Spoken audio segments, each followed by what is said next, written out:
Brought to you by. I hope that was good. Nipples. Hello, everyone. Welcome back. We are Not Great RPG, and we're here once again for the Fey Frontier RUSTFall. We're going to go around the table real quick, introduce ourselves, and then after a brief recap, we will pick up where we left off last time. And I might have to do a wellness check on Mike. Not here yet. Uh-oh. That's unfortunate. We're a little late, but he could be dead. So Send the cops. there he is. There it is. Okay. Thank missed God. it. The search has been called off. My app needed to update. Who am I playing tonight? Thanks, Mike. That was good. As always, I'm Glenn, and tonight I'll be playing Daimon, the Hex Hunter. I'm Sarah, and I'll be playing Genevieve. I'm DJ. I play Mark II. Beep boop. I'm Chell. I play Andy. And I'm Don, and I play everybody else. Tonight, Bongo Gesundheit, sometimes Functional Mugs. Brought to you by Functional Mugs. That'd be a good sponsor. We should do that. Aren't you tired But of it's your mug mugs root not beer. working? But it's mug root beer. Is functionalmugs.com taken? Ooh, I'll look after stream. That's I'm already sure- ours. Don't even try Yeah, it. keep don't your try. TM. filthy hands away. Anyway, Dibs. dibs. Last week, you guys walked into the workshop of Bongo Gesundheit, a very kind of eclectic but incredibly organized Rust Weaver workshop. He introduced himself, had you guys stand under some sort of device that cast a bluish light over you, which seemed to reassure him that you were who you say you were. Those of you that are magic familiar would probably associate that with the spell Moonbeam, which reveals the identity of people if they are disguised. Moonbeam does? Moonbeam, that similar now. similar Beam vibes. that man. He immediately clocked Mark II as an interesting individual with autism, and just kind of alluded that perhaps you've died in some sort of fashion in the past, or as close as a machine could get to death, which was an interesting realization. You guys talked to him about Rust in general, about the kind of where you are and why you're here. Asked him things about where he was from, why he knows so much about Rust. And he told his story of where he came from Soulspire Reach, how Soulspire Reach was prior to its kind of technological revolution into the city that it is. Talked about his failures in killing the current leader of Soulspire Reach, Erasmus, a man that is very heavily Rust modified. Bongo had himself gotten Rust modifications, started to see shadows on the street, hear voices, and was directed to an area outside of the city where he found something buried outside of the city. When he returned to try to destroy it, Erasmus caught up with him and knocked him off of the mountain, presuming that he was dead. Bongo then later shot Erasmus during a speech, and Erasmus stood and continued and played it off as though that was a planned event. How do you spell that? What? Erasmus? Yes. Erasmus. Erasmus. It might be easier to just go by his short name, R-A-Z. Raz. Raz. Come on, Raz. Come on, Erasmus. Yeah, Erasmus. It's his arrow store. Yeah, it's his arrow story. Bongo fled from the city. This was 100 years ago or so, he alluded to. Made his way to Beacon's End and hid, changing his name, revealing that his name is obviously not Bongo Gesundheit because that's a ridiculous name. But that the name that he chose as a blessing that he continues to live and the driving force that drives him to do the things that he needs to do to try to make Rust safer for people and to discover what it is about it that is driving people mad. He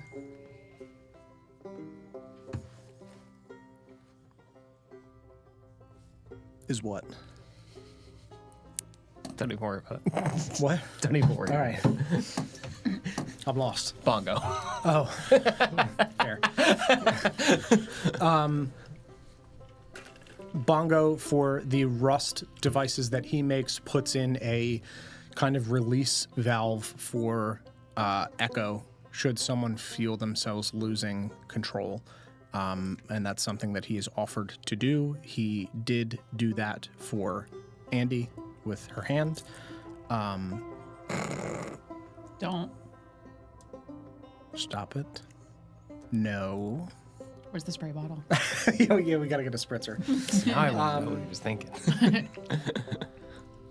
The party continued to talk to him about, if there were ways to stop Rust from being active, and he revealed that he has been working on a way to do that and showed you a kind of grenade-like device that had to be used in close proximity, and it would essentially make Rust inactive for a short period of time within an area.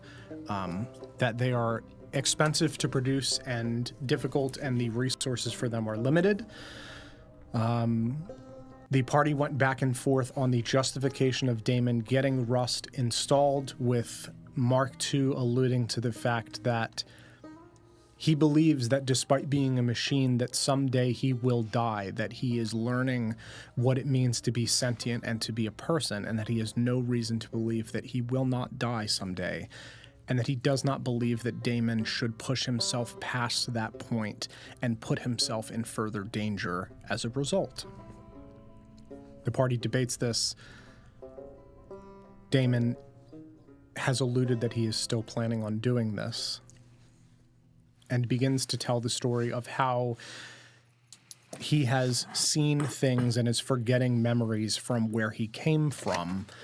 Tells the story about the lady in the lake that he saw a vision of, that Ulysses mentioned, that the Glassjaws are familiar with. That he has seen things that he can't explain, himself floating in a test tube, falling through space, and asks Bongo, what the fuck did I see? And that's where we are picking up. If you'll give me a moment to set the ambiance. Don't worry, Charles got it. Sound effects. Listen, it's not as bad as the You have so many balls to be talking right now, sir. fucking How does American it feel? flag Sour Patch Kids. I saw a chance and I took it. Yep, Fair enough. understandable.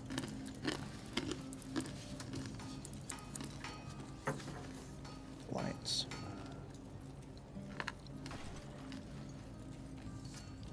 I feel so far away from everyone.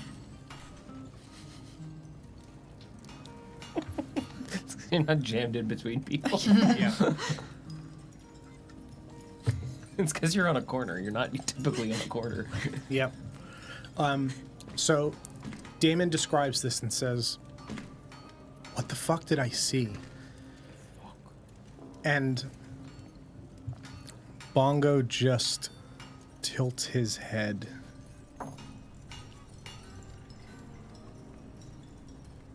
You talked a lot about fate and belief. What do you believe happens when you die? Do you know? I don't think any one person would know. But surely you must have some belief, whether it be ascending somewhere beyond or just being buried in the dirt.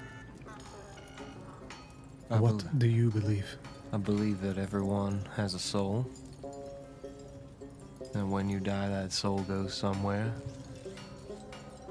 There are magics and fates and things in this world that we couldn't possibly comprehend. Powers that are be. Some that show themselves, some that don't.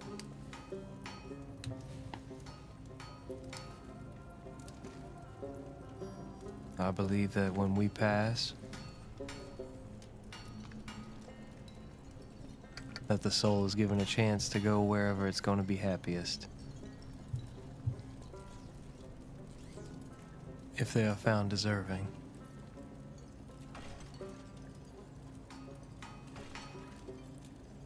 These memories, these dreams that you speak of, do you know them to be yours? What if they were what your soul saw before it found a new home, as you so say?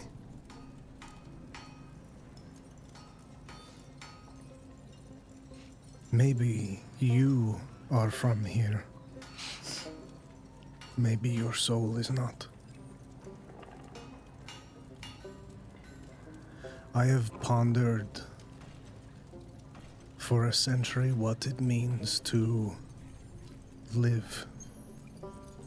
What the difference between a man and a machine is. I left behind family. I left behind a life. And I have blunted myself to the realities that I will likely never return to that life for as long as I walk this earth.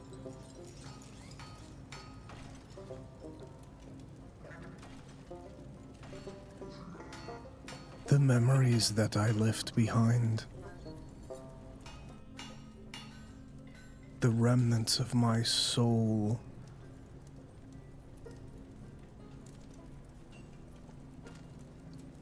all that is to say, whether these memories are yours or someone else's, I know what it means to leave things behind and find a new existence. To dull yourself from the emotion of it. I cannot tell you if what you see is real or not. But this sky you speak of, clouded with ash, is not our sky.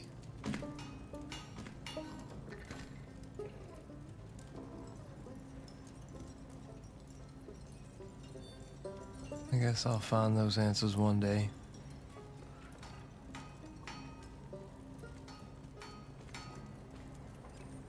Just not in the easiest way, or in a way for me to share with others.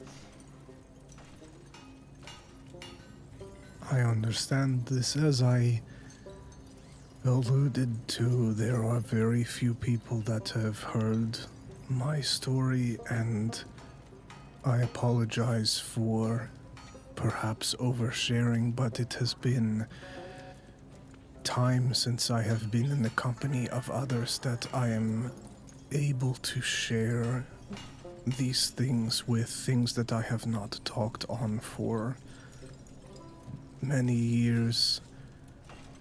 The Baron's trust comes with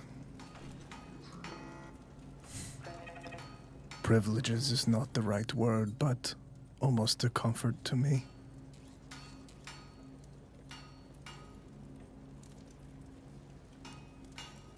I guess it's one of those things where like calls to like, Yes.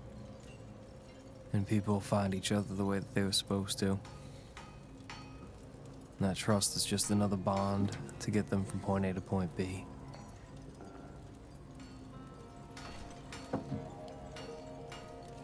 It's trust. There are different types of trust. It depends on how you forge that bond with another person. Sometimes by blood, sometimes by circumstance, but Life brings you together with people in mysterious ways, no? It does.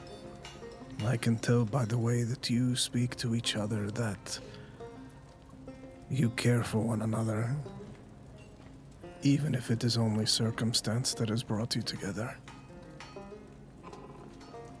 As you figure your joint lives out, so too you may figure yourselves out too. These missing pieces in your own realities that make up your soul. Trying to figure out how you fit into this fucked up place.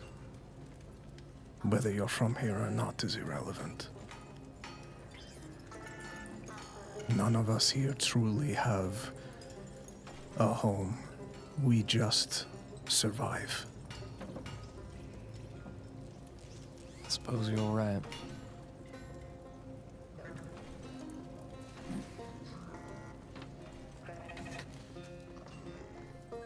Andy. Where'd you get the trail mix? I found it under a chair. Yes. Would you be willing? I turned into a grandmother. Yes. Would you be willing to assist Bongo? In your surgery. Yeah. You patched me up before, taking good care of me. I trust you. It's been a while since I worked with Rust, but if Bongo could use, for lack of a better term, the hands, I'd be more than happy to help him. It's not so much the rust I'm worried about, it's more so the other squishy parts. I can keep an eye on that too. I would not mind having an extra hand. If only to comfort. You can go. Catch. I just need the hand. If only to act as a comfort for your friend and an extra set of eyes. Hand and eyes. Dude, what if you tinker with your hand enough where you can take it off and it just like crawls around and does things for you?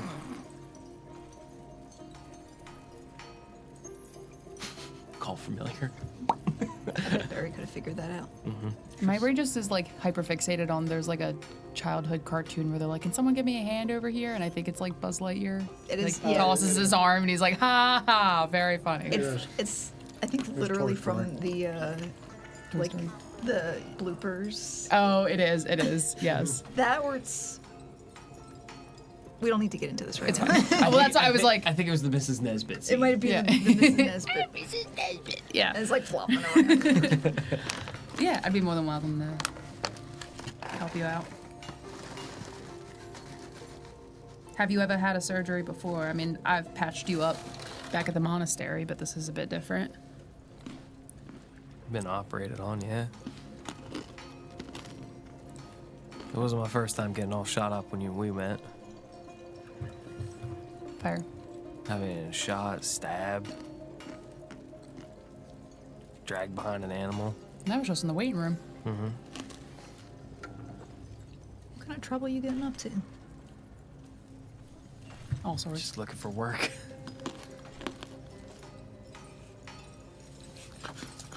Is the market that bad? Those are fine. You take what work comes to you. Oversaturated. Gotta be willing to do jobs others ain't want to do. He's just doing it. No one wants to hire a human around these parts? Is that what? It's like bulletproof vest tester. Just like Crash test dummy. Hi, I'm Damon Graves. Welcome to Jackass. Tommy, is this knife sharp? I'm a knife tester. Human butcher block. Jen, while they're doing surgery, I suppose we can just go get a beer or... Yeah.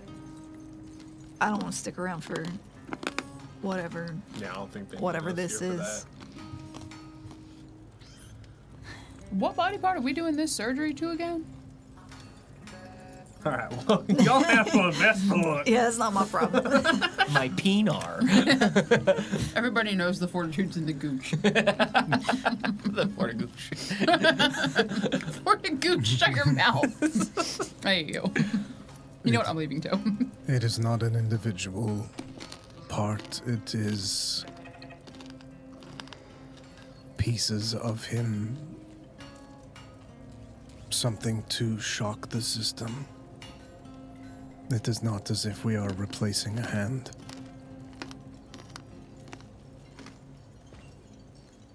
Tell me where you need me. I'll be happy to do what I can. You just gotta put the trail mix down before they cut me open. I cannot do that, actually. I really like this trail mix.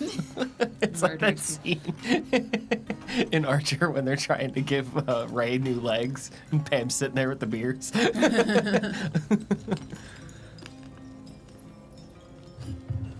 Do you want us to That's- skedaddle? It's up to you guys if you want to hang around for this. I think that was out of character. I Yeah. think that was Sarah asking, not Jen. It was. I did the accent because once I start, it's Yeah. difficult to undo it. In character, we established that we're fucking off. Yeah. Yeah. I don't want to watch this. Yeah, I mean, I don't know if we would. Andy said, "Which part are we doing?" And I went, "See ya." I don't know if there'd be any like conversations happening if you're just actively being surgeried. I would just be like, I mean, you might talk to Bongo, and he may I have could a hear- private thing. true, It's not going to just snap fingers and it happen. fair. People Yeah, hear I- stuff under anesthesia all the time. Are they putting you under anesthesia? I don't know. Gone for sedation. He's just a little bit like tipsy. Yeah, that's the name Bongo of pulls Bongo's out a frying really pan. big cast iron skillet. He went the same way I did. You just gotta hit him over the head. It'll be okay. Hey, whatever works. Do you want Sarah in here and I here or not? It's really your choice. Yeah. So Yeah. so, if this is something we're doing now, then yes, I'll have you two Get out. leave. Damn, someone got them before I even saw it. I think Nick had it almost immediately. I'm very observant. Me too. We know. What's Rude. what's your perception? IRL. Yeah. Passive is 13. Mildly perceptive. Yeah, I mean, as he's doing surgery to Daimon, I would just be asking him questions like, "Why are you using this tool? What does that do?" Yeah. Like, let me set the scene first. yeah, go ahead. Because we haven't. say, you're jumping ahead. Yeah, I'm you're sorry. jumping ahead here. I'm sorry. Just like, so he's awake. So we're done. Yeah. Hey, bring him back in. So, Genevieve and Mark II step out.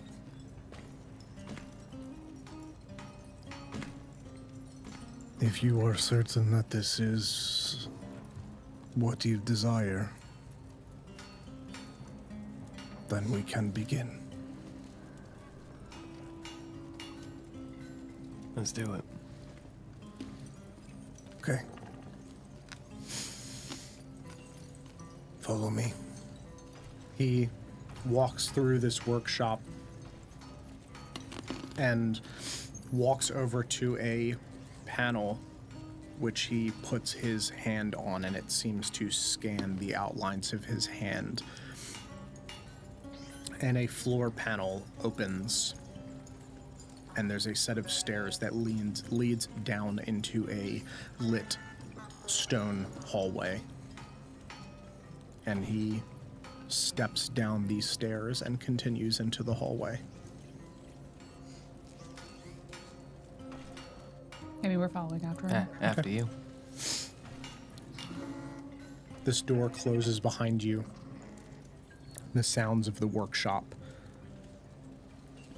at least some of the, banging of tools fades away as you are led into this, not quite like a sterile, clean room, but certainly not the environment of this eclectic workshop from above.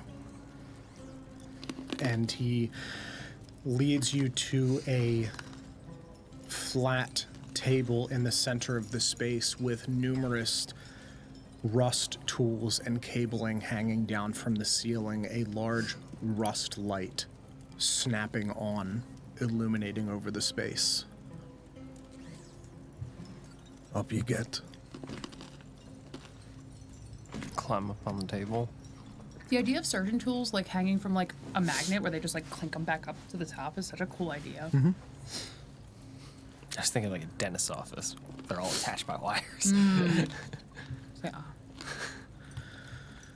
It's just a routine cleaning.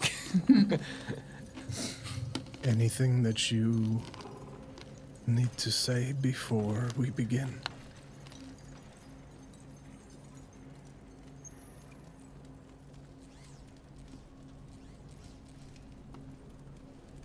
I have done many of these, but as I said, I offer no guarantee.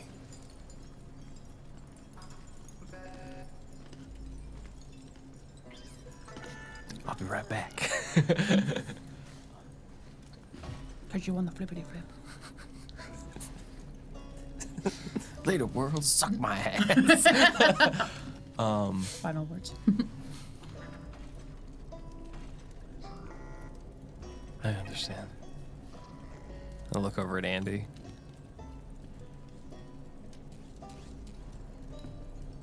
Thank you for everything.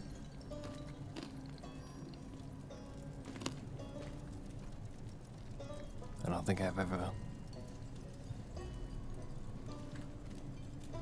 properly thanked you for saving my life.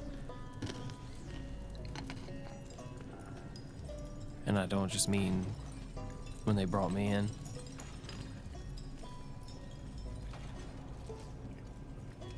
I know that I'm a broken man.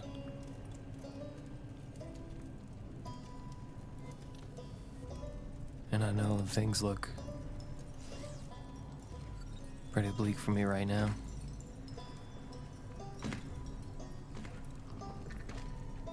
But I also just have to say thank you for trusting me. Making the right decision for myself. Trusting that anytime I make a decision for myself like that, or like this, I'm not only thinking of myself.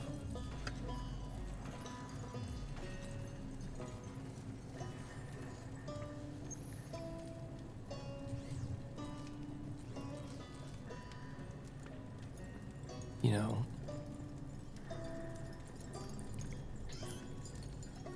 you made things a lot clearer for me.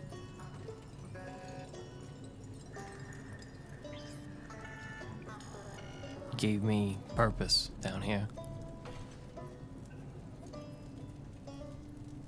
You were able to turn the light on, let it shine once again.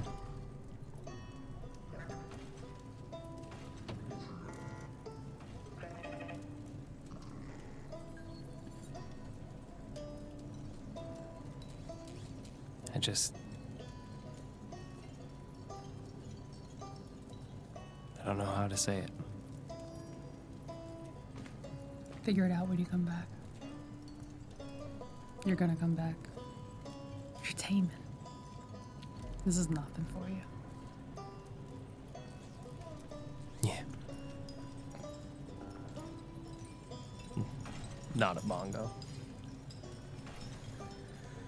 He reaches over and pulls a large blue kind of plasma-filled cable with a mask on it and slips it over your face.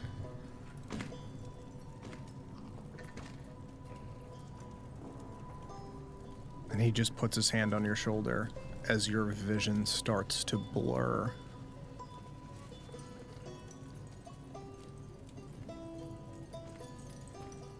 Right before his eyes close, I like press a gentle kiss to his forehead.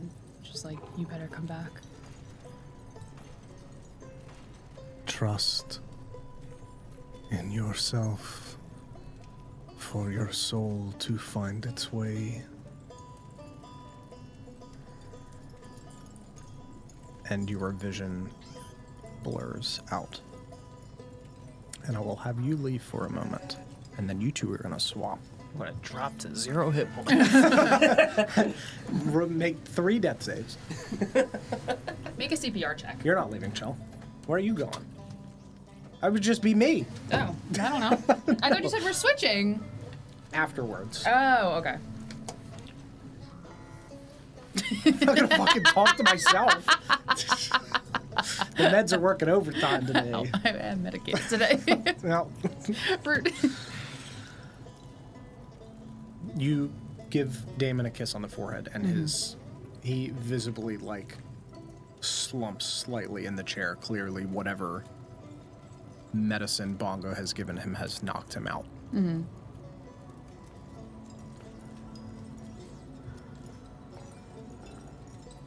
He is a very troubled man, Daimon, He is. plagued by demons. He is. But he's also one of the most.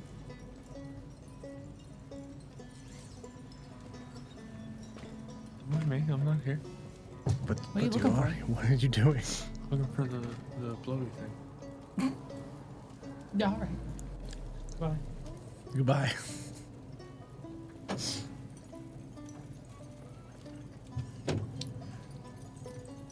He's also one of the most resilient men I've ever had the pleasure of meeting.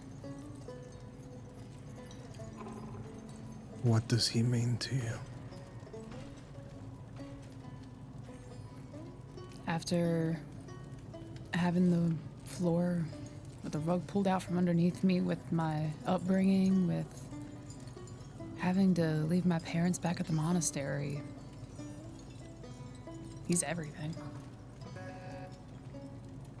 It's my entire world right on this table. Make sure that he never forgets that. It is clear that he would do anything for you, and while he does this to himself, it is obvious that he does it for you. I don't know how to convince him that I don't need it. There is no convincing a man in love. Ew. I do not say that as a gesture of putting words into his mouth, but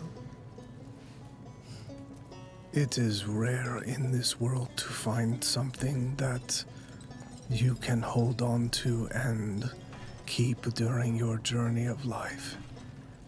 So many things are forgotten and left behind. I think that's what scares me the most about this, is I feel like I can't keep a grip on him.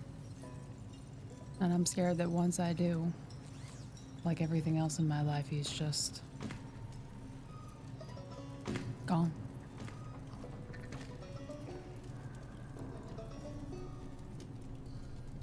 If you have faith in Daimon, you must also have faith in yourself, Andy. Just because you came from a place like the Reverie that has strange beliefs and things that people do not understand, that things that you were forced to do, limbs that you were forced to sacrifice, it does not make you who you are. You can make yourself the person you want to be. You say yourself that you patched up Daimon and that he has been through clearly many squabbles. You are a healer, but you cannot save everyone.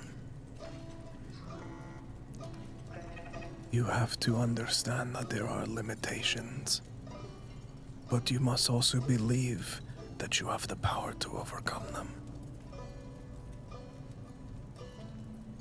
Grab hold of the things that you care about and don't let them slip away. I just like place my hand on Damon's shoulder. For Daimon, for all of your friends, be a guiding light for them. A lantern in the dark. I'm trying. I'm just scared I'm gonna lead them astray. We are all astray in this strange world. We sit under the stars and we wander through life and hope that we are making the right choices to get us where we need to go, but none of us have any fucking idea. We just make the best decision in the moment to try and be the best person that we can be. There are those that would abuse that. Don't lose that spark. Do not give up that hope. Thank you, Bongo. For your friends that are still here and the ones that you have lost, never let that spark die, or you will be lost. I'll try not to. Now,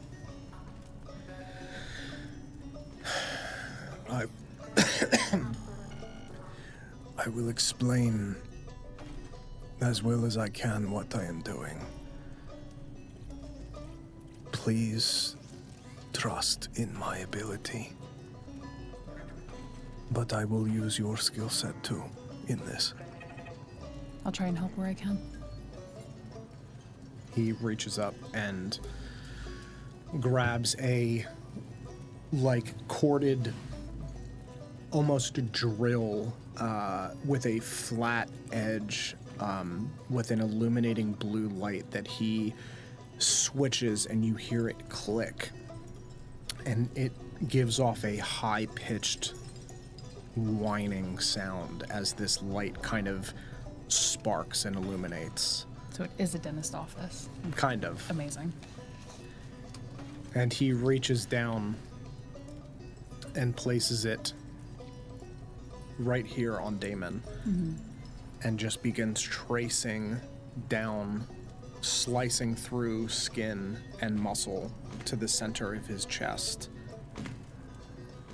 and then straight down to his belly button, and traces from the other shoulder and meets that Y in a point.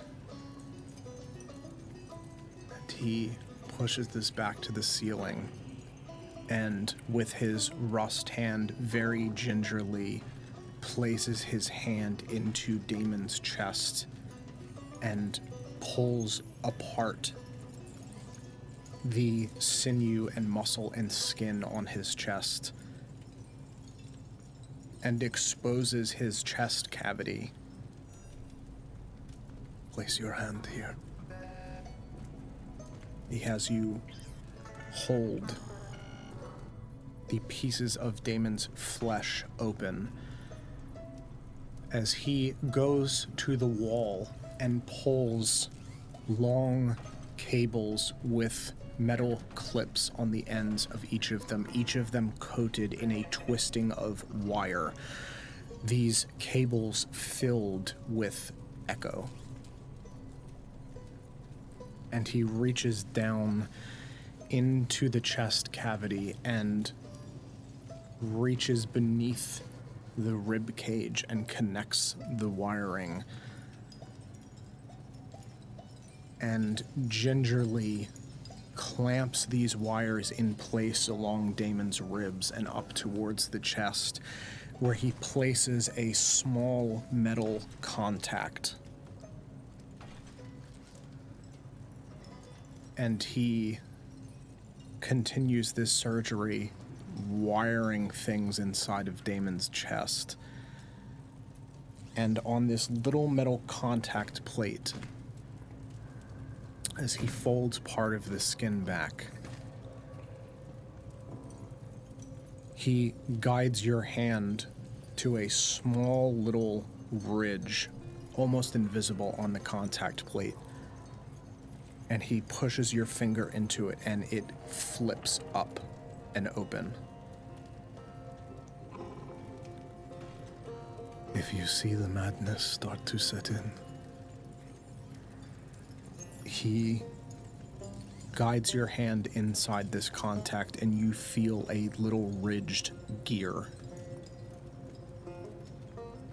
twist on both sides, and it will vent the echo within. Will that kill him? No. But it will stop this from working. He must be breathing when you do this.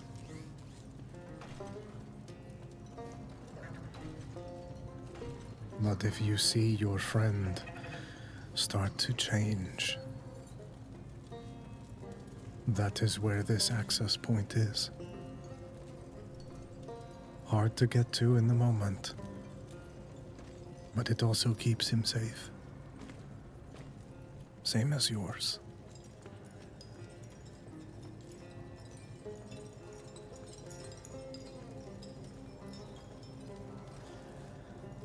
He guides your hand deeper into the chest cavity. Hold this wire very carefully in place, please. And this continues. Okay. I'll have you swap with Daimon now as this surgery goes on for roughly 30 to 45 minutes of him guiding you and placing wires inside of Daimon's chest cavity, these echo-filled tubes lining the inside of the rib cage and up Daimon's chest. Gotcha.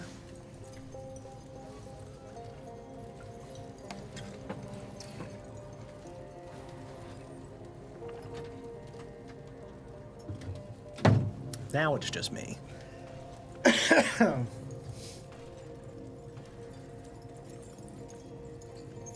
Gonna eat my almonds, have some almond ASMR as we wait. For a brief moment. Talking to yourself? Yeah. Now I am. It's actually warmer in here than it is in your office. I'm not so well because the door's closed and I open one of the vents. Usually I have all the vents closed. Nice. But I don't want the pipes to freeze. Yeah, it's nice. Yeah. All right. We're going somewhere else, so let me change the let me change the vibe real quick. It's going to be a little different.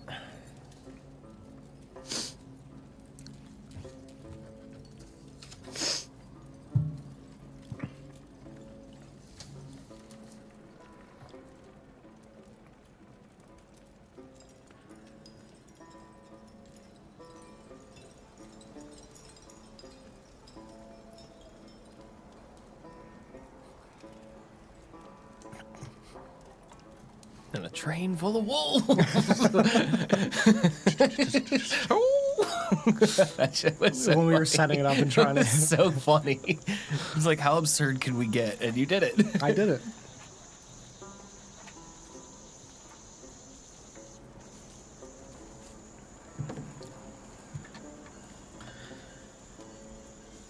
The last thing you remember was Bongo telling you to trust your soul to find its way, and Andy giving you a kiss on the forehead Besos. and telling you to come back as your vision faded out. And you wake up and find yourself lying on the forest floor. Wind gingerly rustling leaves across your face. And your eyes snap open.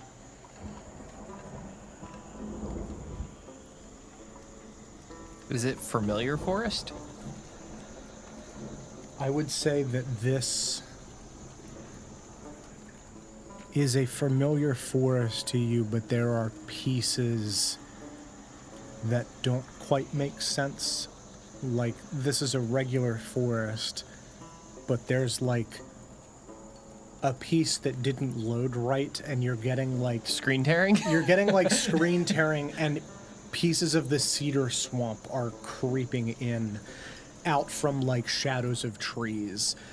The sky is that same ashen-choked sky, but there's streaks of lightning that are shooting across through the clouds. Not that that didn't happen, but this is kind of a mix of memories and emotions swirling around in your head that you don't recognize this exact location, but it feels familiar in the way that the cedar swamp felt familiar to you. So it's not the forest where I met the two elven fellows. Okay. Like some of the trees do look like that, and you see pieces of these cedar swamp trees, but there's like weeping willows and oak trees with twisting branches of regular leaves, which like you're Stuff not that just shouldn't be where it is. not all together. No. I guess it was stand up. Yeah. You kind of brush yourself off. You feel like you. And I kind of look around, I guess, pick a direction. Yeah. Does there appear to be a path anywhere, or like a separating in the trees of any sort that like appears as though it could be a walkable path? Or Yeah. You can see that on the forest floor here, there's clearly footsteps and indentations into the earth. Not a full lead path, but something that has been walked before through this forest. like a deer trail or something kind of feel to it. Yeah. Yeah, I mean, there's human Foliage is kind of knocked out of the way a little bit. Yes, exactly. Yeah, like there's human footsteps. It's not all animals, but it's not a cleared path. But yes, there's foliage knocked out of the way. There's indentations in the ground. Guess I'm just gonna start walking and following the path then. Yeah. You start walking through this path, and you keep getting flashes of things out of the corner of your eyes that these trees almost lean in to follow you as you walk, almost forming like when you're at the aquarium and you walk through the like glass tunnel with the fish around you. It kind of feels like the forest is leaning into your direction. Like and like a as field of view. yeah, and Yeah. like as you turn, you're not observing that. Like you just see the tree swaying in Only the on wind. the edges. Yeah, it's you just feel it compressing. Like you feel like you're being squeezed almost. As you continue to walk through this forest, the thunder rumbles above you, and you hear the twinkling of wind chimes in the distance further down this path as light flickers like a campfire further down. And you continue wandering, and you come to an intersection, a Y that splits into two different walked paths. One of these two paths has clearly been walked more than the other. The one on the left has moss and cedar trees twisting up out of the ground. The foliage is wet as you crouch down and kind of just take in the space. You're a tracker. You're looking at these footsteps. You're taking in the different essences of these two paths. You take out your tools and kind of carve a space around these footprints. This glowing, pulsing light coming from this path more traveled on the left. And you trace around this footprint and you stand for a moment. And you lift your leg and you put your boot into the footprint, and it fits the footprint on this traveled path.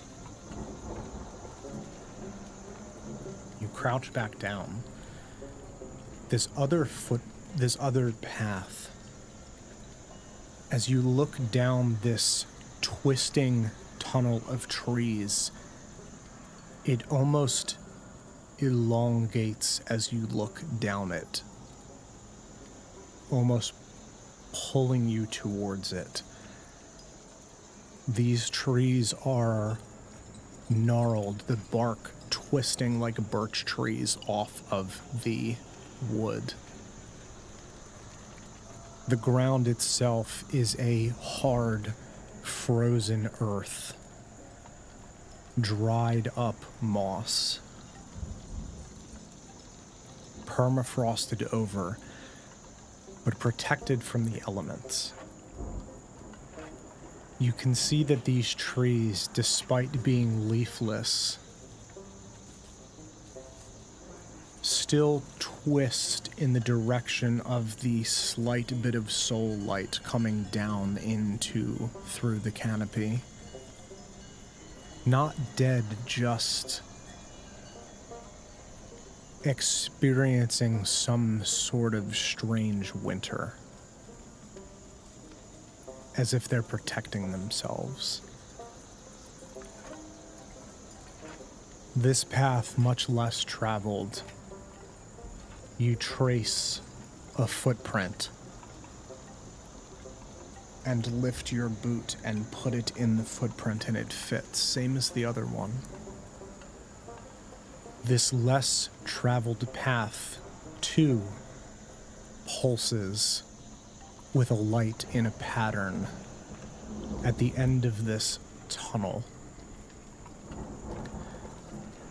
The more traveled path, you hear this sound of wind chimes, almost like a voice speaking to you, bamboo and wood clanging against each other in a strange, discordant melody. And the one on the right, you hear a low, deep rumble.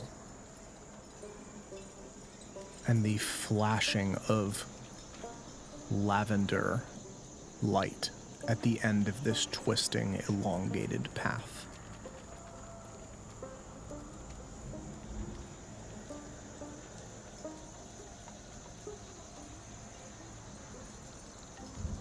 I think I would start heading to the left and then stop myself. And then commit to going right. Okay. Down the cold path. Yeah. You walk down this less traveled path. Your feet falling into the places where these other footsteps has walked, matching your gait. Brushing up against these curling, gnarled branches leaning in towards you, brushing against your face, pushing your hair away from your face. You hear this low, pulsing rumble.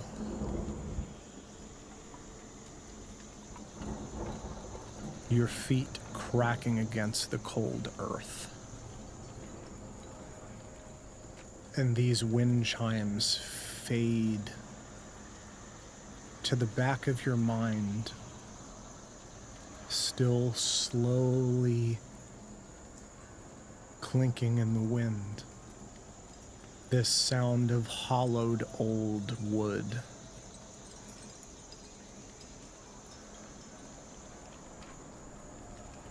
As if scratching at the back of your mind, desperately trying to get your attention. And you keep marching forward down this cold path. And you come to a clearing where both of these paths have converged.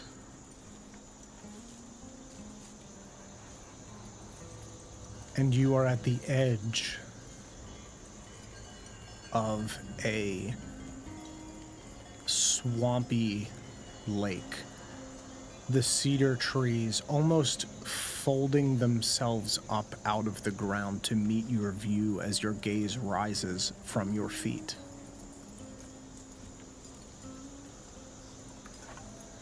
You walk towards the edge of this lake, this swamp.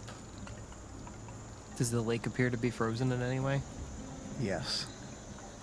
The lake is frozen over. There are leaves half sticking up out of the ice. And that pulsing light from the left-handed path glows from the center of the lake, pulsing from beneath the surface. A cool blue light.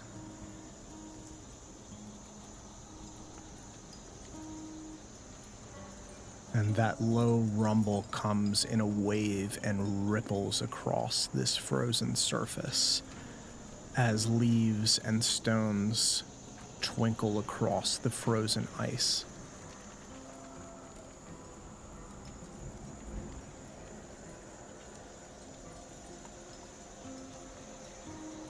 I think I would take the step out onto the ice Yeah. and continue to walk out to its center.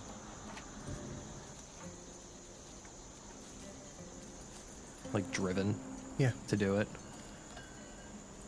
You walk across this frozen surface as your feet cause ripples across the water. Despite being frozen, your footsteps ripple out across the surface of this deep lavender ripples as you walk. This low rumble skating across the surface, brushing against your skin. And as you get to the center, you look down and see this pulsing light. And you see the same lady from your vision, from your one dream, reaching up towards the surface, covered in chains, holding this pulsing blue light.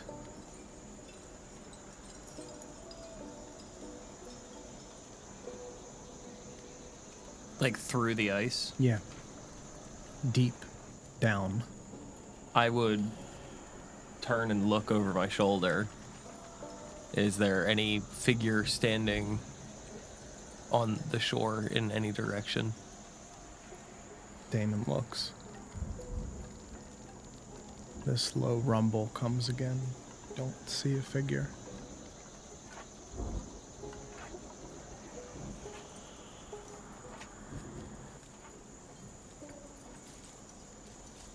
I think I would drop to my knees and start trying to smash the ice. Yeah. What would you use?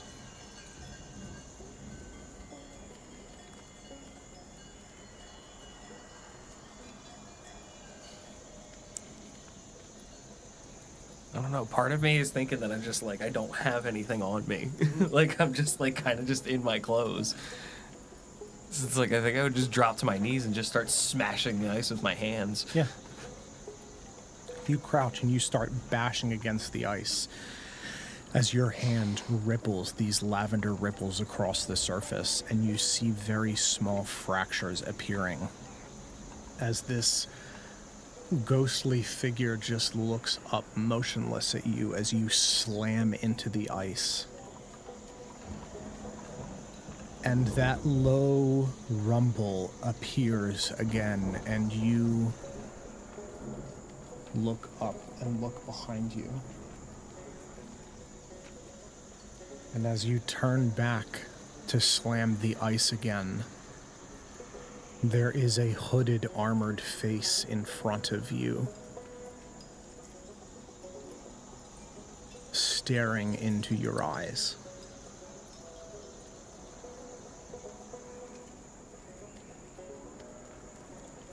Hooded, like faceless, like Nazgul types thing. Yeah, but with the like helmeted mask, same as before. So I mean, faceless, but you can see in the mask itself that you just see like a glow. There's no features beneath the mask. Do they appear to be armed? Yeah, they have the same sword on their back, full suit of armor, crouched, kneeling, just right in front of your face.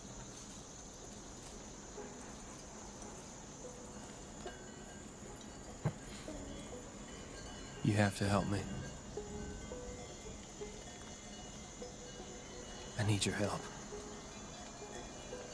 Just keep punching the fucking ice. Yeah.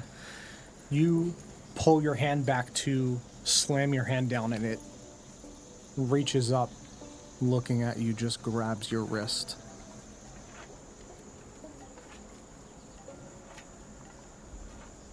I'll free my arm, I guess, Yeah. if I can. Yeah, make a strength check.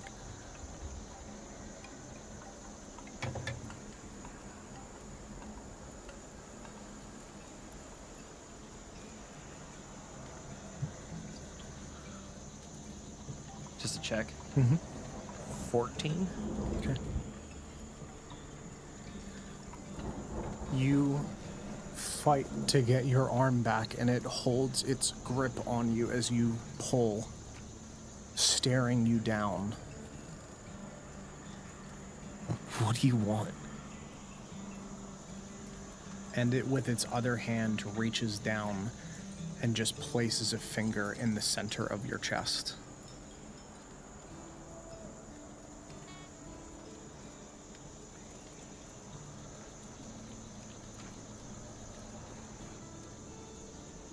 And why won't you help it? Why won't you help her?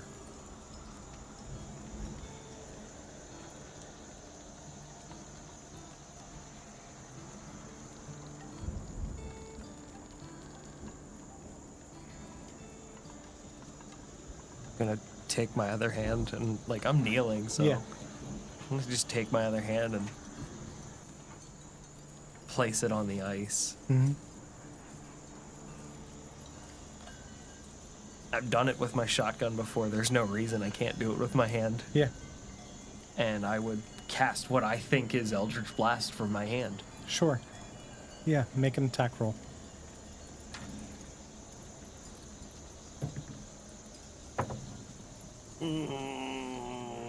21. Okay. You look at this figure and you put your other hand to the ice as it maintains its other hand on your chest. Do you say anything as you do this?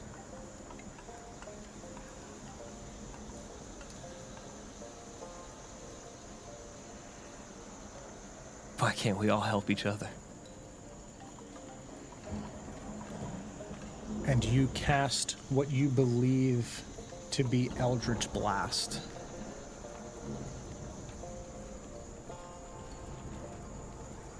And you are blasted upwards into the air by the force of this repelling against the ice. And you tumble backwards, and your necklace, the coin, as you propel backwards, it grabs at your throat and pulls this necklace away from you, and the coin slides off of the chain and tumbles through the air, landing next to you on the ice as you slide backwards towards the forest. And you reach down, your hands shaking, and you grab the coin. And in a flash, this armored face is at your gaze again. And you look down to the coin. And before you can see the face, your vision goes black. And you awaken in Bongo's workshop.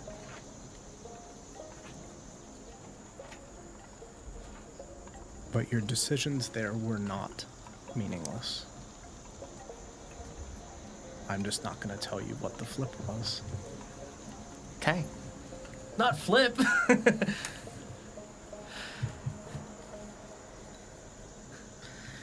If you can send in DJ and Genevieve in case there's anything. Mark 2 and Genevieve. DJ and Sarah. In case there's anything that they want to do while they're at the bar. Yeah.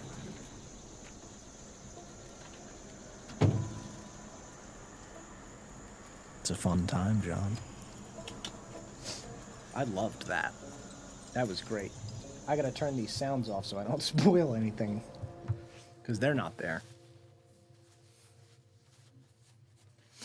I'm in my element, baby. Put the lights back.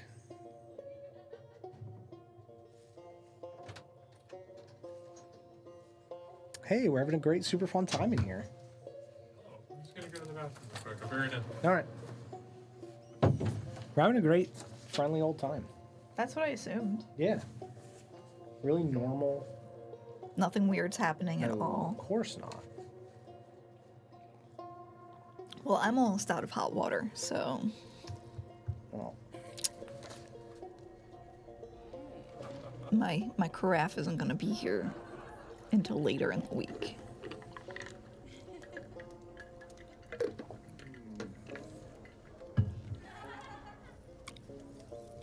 John, what does that mean?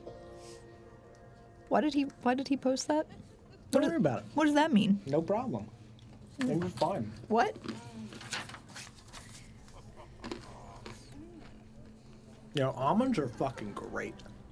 What almonds you got over there? These are the wasabi ones. I see why Brennan Lee Mulligan does it. It's the perfect Perfect little. little energy boost. Just have to be shoveling almonds. Very good. Yeah. Hello. Hello. So the two of you leave Bongo's, make your way to the Grinning House, presumably, or are you going elsewhere? That's up to you, whether or not you want to be seen where you were previously in private, or if you're trying to go to a different tavern, I can pull up the other ones that you would feasibly know of. I mean, Genevieve would just. Or if you're going to a tavern at all. You tell me what you're doing. I know that's what was said. Well, I know you said you wanted a drink, but is that something that you actually want? I mean, really, whatever will pass the time. You know, we can go get a drink at the Grinning House. We can just any like I don't have anything I really need to buy, but yeah, I mean, I suppose I could do some shopping. I could find a few things I could buy, but Yeah, I mean, I didn't really have any other plans. I just didn't really want to stay for whatever medical procedures yeah, involved in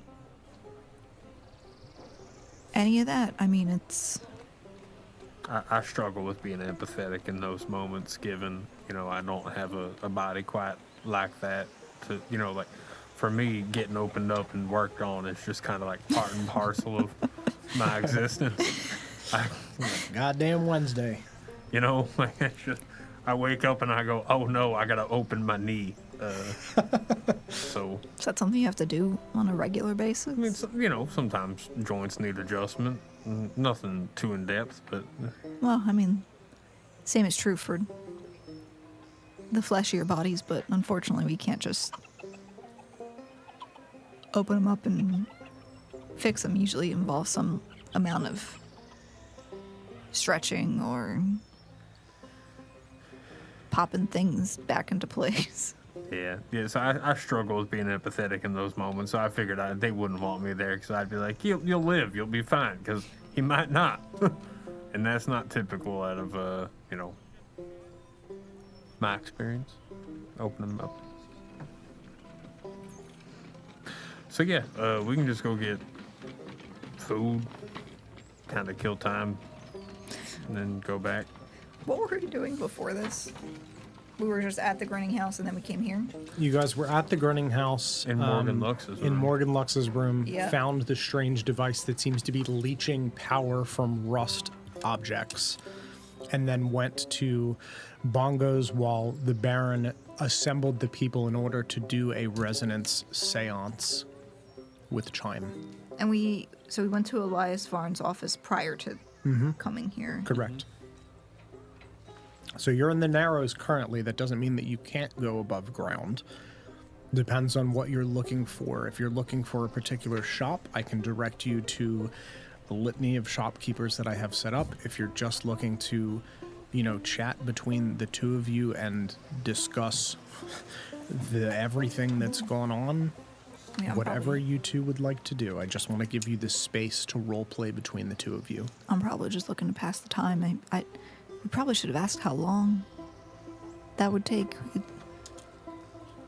Medical procedures can be... God, what... We don't even know what they're doing to him. No, not really. The reason I proposed the Grinning House was I figured when they were done, they would go back there. I could be wrong. But That's not a bad plan. We at least know that it's safe-ish there. yeah.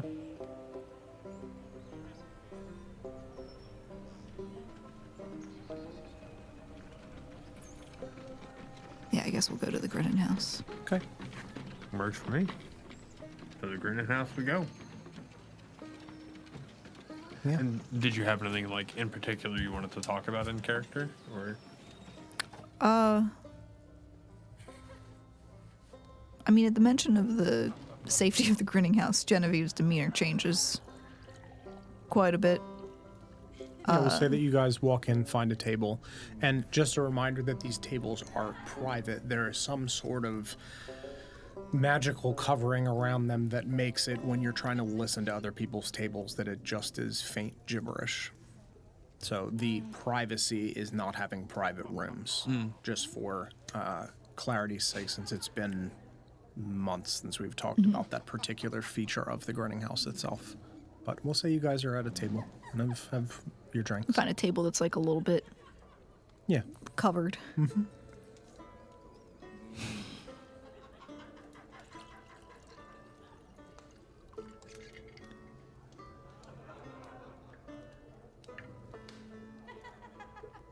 Mark II, what are you doing with this group of people?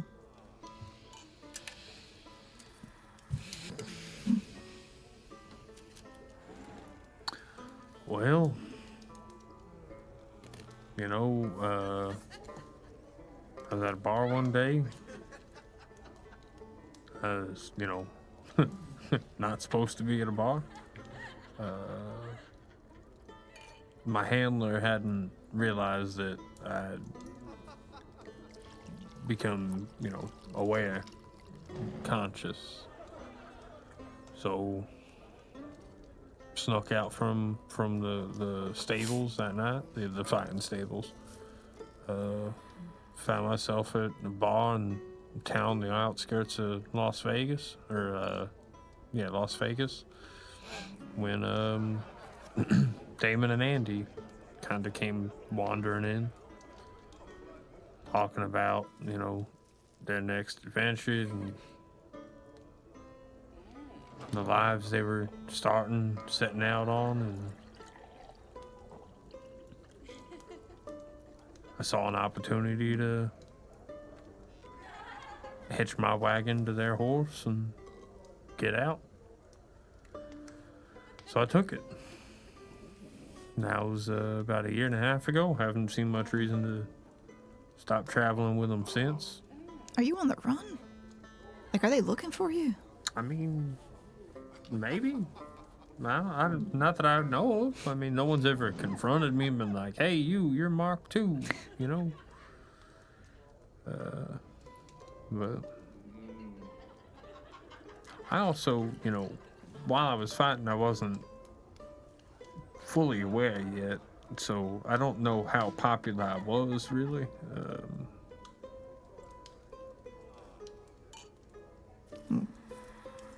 Were you winning at the time?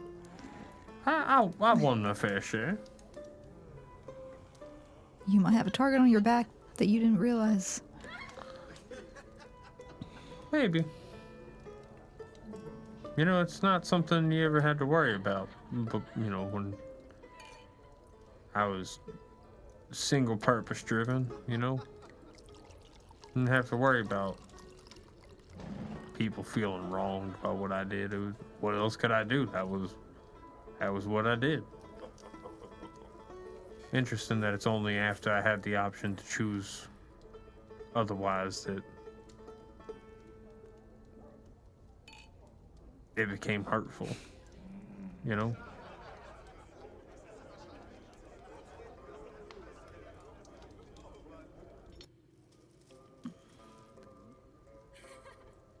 Well, not just the ones you fought, but someone was having you do that, right? It wasn't free will that had you in those rings. Right, yeah. I had a handler. His name was Marty. Your father. Yeah, and suppose he's my creator, yeah. And you don't think he's looking for you? Might be. I have to imagine he is. Especially hearing what Bongo told us today about, you know, my origins and what I'm built upon. I can't imagine that this simple farmer was able to build me on his own. So I have to imagine he invested quite a bit into this, and then I just up and left, so. Yeah, from experience, folks don't really like it when their investments disappear from underneath them. Shit, for all he knows, I was stolen. I never let on that I was becoming sentient around him. You've seen me kind of, as best I can now, keep up the facade of not being fully aware. You know, the beep boop nonsense. You know, I did a better job when that was more recent, but yeah, I never let on that. I was becoming aware. So he might not even know that I'm out here living a life as just a man. He might still be like looking for stolen machinery being sold secondhand.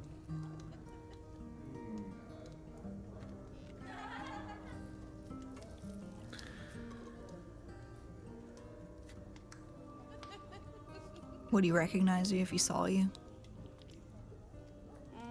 I don't know. There's not like automatons just all over the place, are there? There's an amount of them. It's not like humans are less common than automatons are. Like Daimon is arguably weirder to be seen than Mark II is. Would you say that they have like a similar look to them, or is each one like a very unique work of art? Like they're not mass produced, so. No, I think there are certain similarities between their features, but there are certainly aspects of them that are customized like a work of art would be. They are personalized, as if the base of them may all be the same, but their exterior and what they look like is distinct. Yes, that they are different. I mean, the Torque had, like a gyroscope head, like a metronome. They're all different for different reasons. So yes, like an art piece, there are similarities, but they would be unique. And before I say this too definitively, how often are they clothed? I would say pretty frequently. It's more often than not that they are clothed. Yeah. Whether that is a choice or programming, hard to say. But I think just for the aspect of, you've chosen to wear a cloak and a hat. That's something that you, as Mark II, chose. Mm-hmm. These other Warforged may have made similar decisions about what they're wearing. Some of them would have had things, if it's somebody that is a blacksmith, they would have blacksmith attire, not just be wearing nothing. Right. Whether that's their choice or not, You don't can't know. walk around naked, surely. That would be obscene.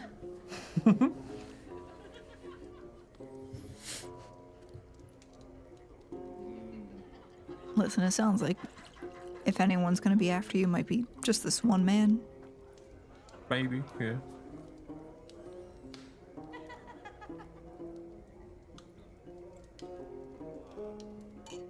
But you should watch yourself too. It's... You asked, would he recognize me if he saw me? yeah. Hopefully not. You see, when he was entering me in fighting pits, he didn't clothe me.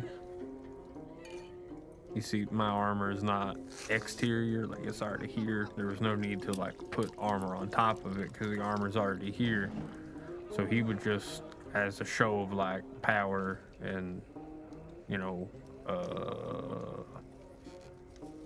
for lack of a better term, chest beating, he would send me in unclothed. So hopefully, by clothing myself, wearing a hat and such, makes it harder for him to identify me. He said something about that's how they used to do it in a faraway time, in a faraway place. The combatants would fight naked, so...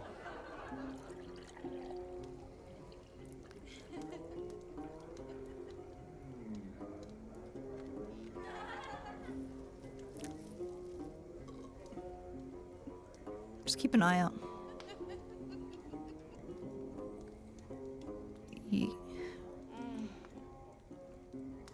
I look different than I did when I left home.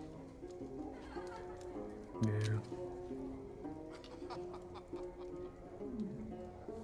Mind you, my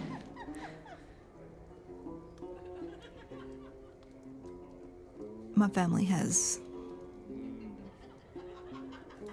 means and power and the reach to look pretty far. Yeah, I already don't have that. But I think you'd be surprised what someone can figure out when they're desperate. Especially if their source of income is suddenly taken away. Yeah. He said he was a farmer. Was, yeah. Wasn't doing much farming towards that point, presumably. No. Well, I mean, as far as I know, granted, Mark II suggests that there was a Mark before me, but prior to me, as far as I know, all he built were farm implements. We had a log splitter, which had hands and an axe. So you could always see that he had a tendency to build machines that performed violent action. So it kind of makes sense that down the line he would end up building a fighting robot.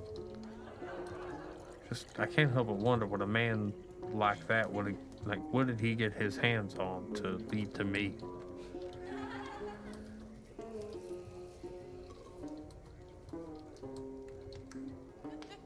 Don't get me wrong, he's a resourceful and smart man, but very nearsighted. You're sure he's the one who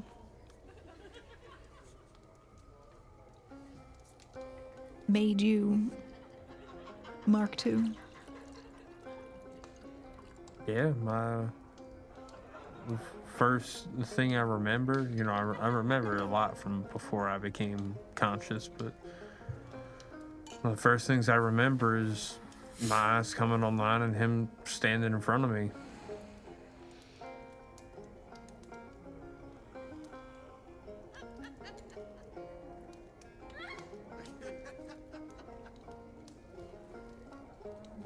And then just a blur of cities and fighting rings and, you know, bells and Daimon and Andy.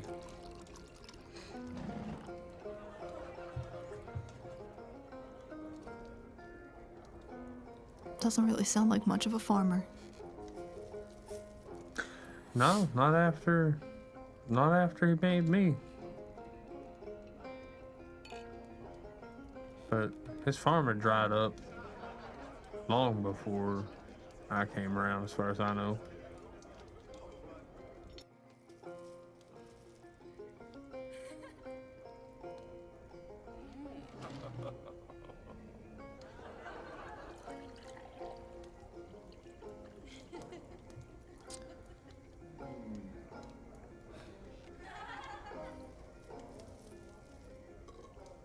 Just watch your back. Is all. I'm not a trusting person. Well, you know what, Jan? We have something in common then. There's people looking for us, maybe. Well, we got Andy, who... There's a lot of people looking for all of us, isn't there? Damn. Yeah, somehow I think Damon's the only one who's not on the run from something. And that's if he hasn't been keeping something from us. Well, even if he were, he could just change his face. Remember when we came yeah, that's right. in the bar? He was an orc or something? Yeah, I forgot he could do that. That's just me forgetting that he could do that. That Genevieve didn't forget that. So even if he did, he could just change his face and run. Yeah. Yeah. Well, look, I think one of the things that comes with traveling with a group is, you know, I'll watch your back, you watch mine. Safety in numbers, you know. It's a little harder to hide, but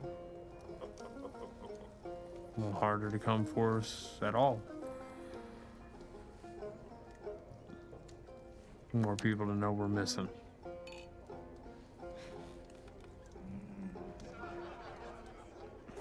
I don't know about that.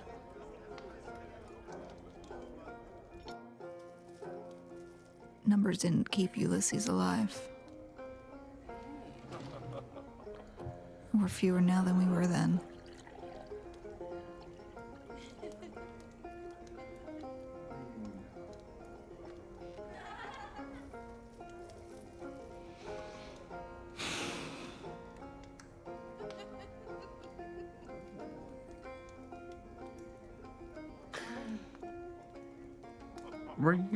You were there when I was... Were you there when I was talking to Andy about, Daimon? You have to be a bit more specific than that, my friend. So I was talking about Daimon being kind of unstable.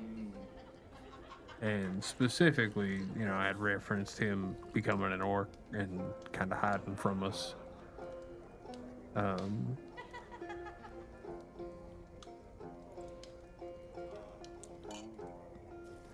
Ulysses was a little less than stable as well, you know. So I take your point that numbers didn't help us there, but Ulysses wasn't necessarily helping himself there either.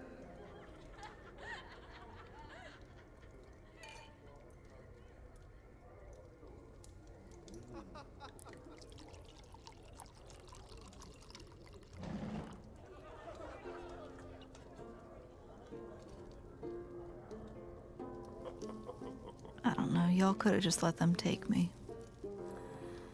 And he'd still be standing. We could have, but then what kind of friends would we have been? I mean, we wouldn't have been really your friends if we had done that, which I think we all consider ourselves to be. We would hope you think of us that way, or at least I do. And that's kind of what I mean, is, you know, we could have let them take you, but we didn't, because we know that, or we hope that if they came for us like they did for you, you would help protect us the way that we did you.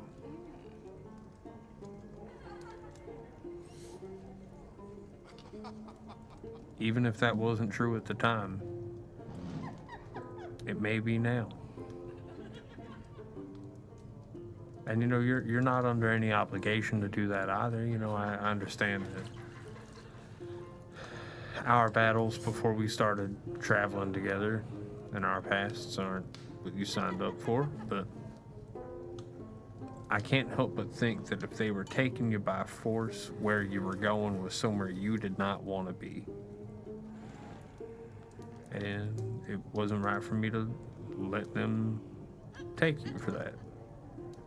I appreciate it, but it doesn't change the fact that if I could turn back time, I would rather just go.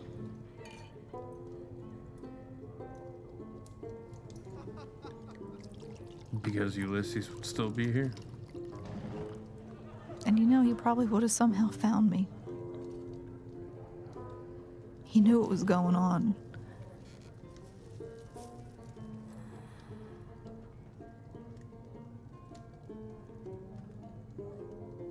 I mean, he was investigating his own thing, but he was smart.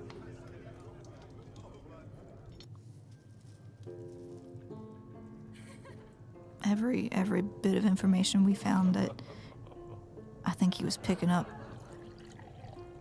more than any of us let on.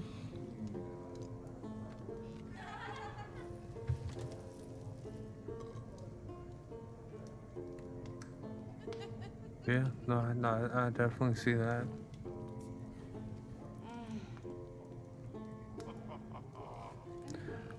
For what it's worth, you know,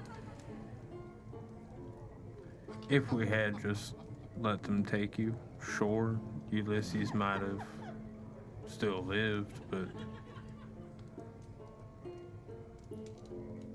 then we also would have lost you. And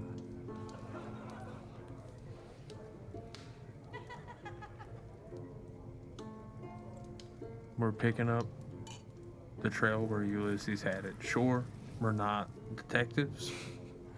We're not as experienced and, you know, familiar with what we're investigating as Ulysses was, but, you know, unfortunately, we can't really change the past. So I think the best thing you can do now to avenge Ulysses is to see his investigation through to the end.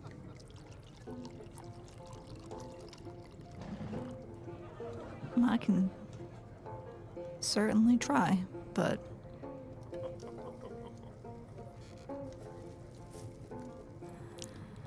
I'm afraid we don't know everything he did. We don't, but We know he was investigating the death of Morgan Lux, and we've uncovered a plethora of information regarding that. But to what end, I'm not really sure. yeah. There's some involvement with his old teacher or something.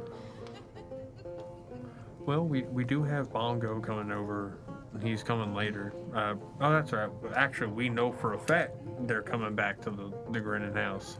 Because Bongo's coming here to take a look at the... Oh, that's right. You asked him out on a date. Yeah, well, no.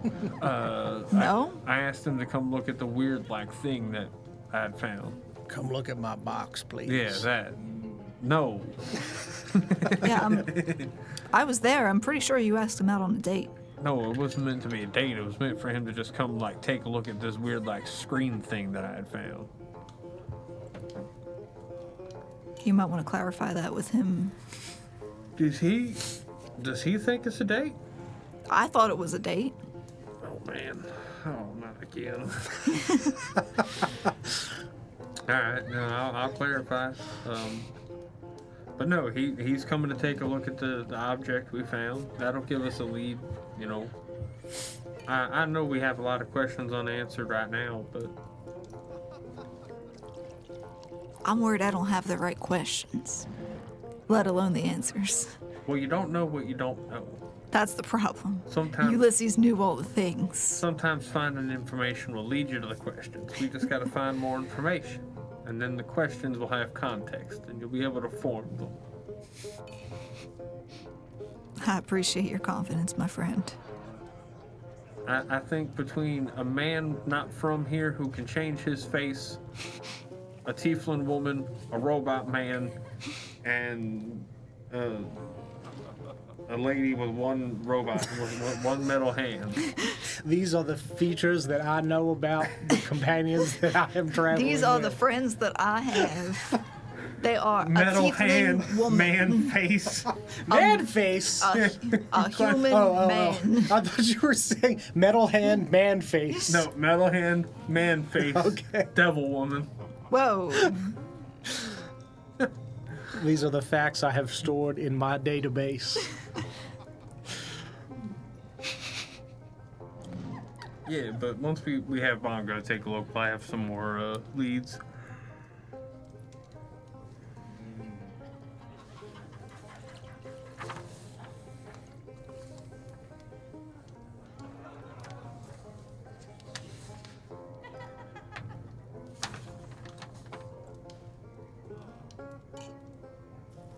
These notes are useless.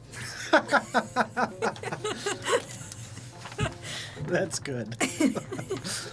Is it better than fog? Is it better than fog? I mean, I don't know. There's a bunch of doodles. All right. I wrote at the circus. Yep. I wonder why you stopped writing after that. Yeah, they have gotten kidnapped.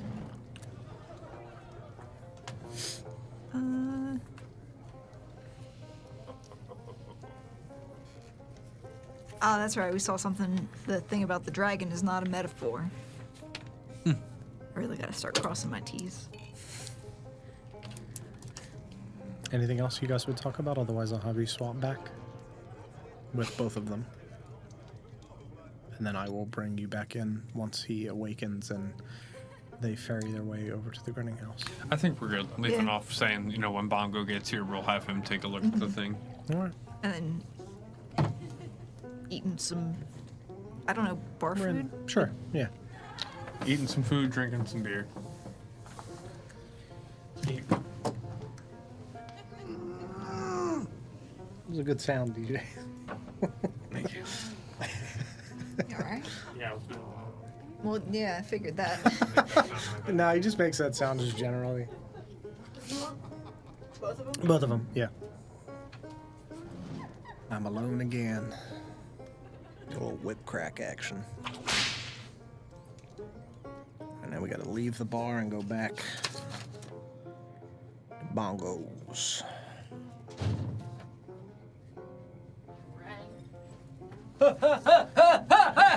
Did you call me an orangutan? No, it's Golira. A golira. You right. My trail mix. So where was I?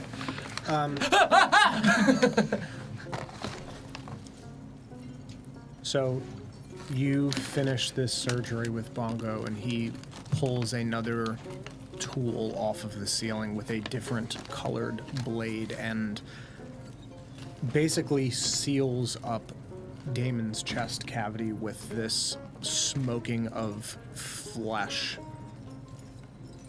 and this lit rust blade.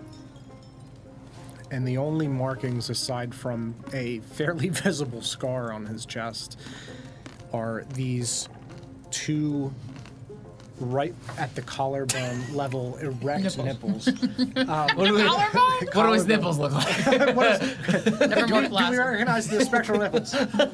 Look, it worked. It worked. Gotta pull facts where you can. Yep. It's the Saved Wild us West. from There's doom. tassels, Saved please. us. Are these copper contact points up against the collarbone. Daimon, Is my tattoo still okay? your tattoo is still okay. He is, yeah. I mean, it's cut through, but yeah, it's. He lined it back up. He lined it back up. Yeah. Now that's a doctor. He's very skilled. You stir probably 10 minutes after this occurs. Bongo just steps away after this surgery is complete as you just sit and wait for the light to come back into Daimon's eyes, essentially.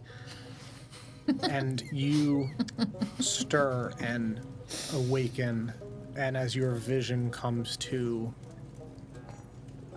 there is Andy. Hello.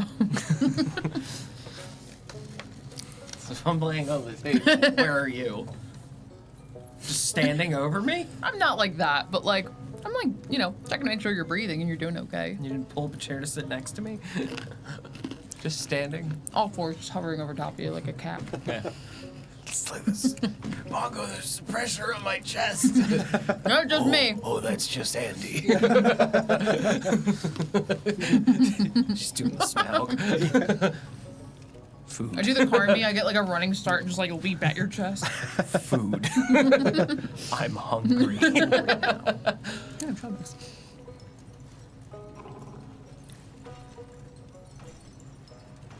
Welcome back, partner. My God. Ow. How you feeling? There's quite a pain in your collarbone and chest. I think I'd have preferred to get shot. Oh, my eyes finally open. Oh my God, it's an angel again.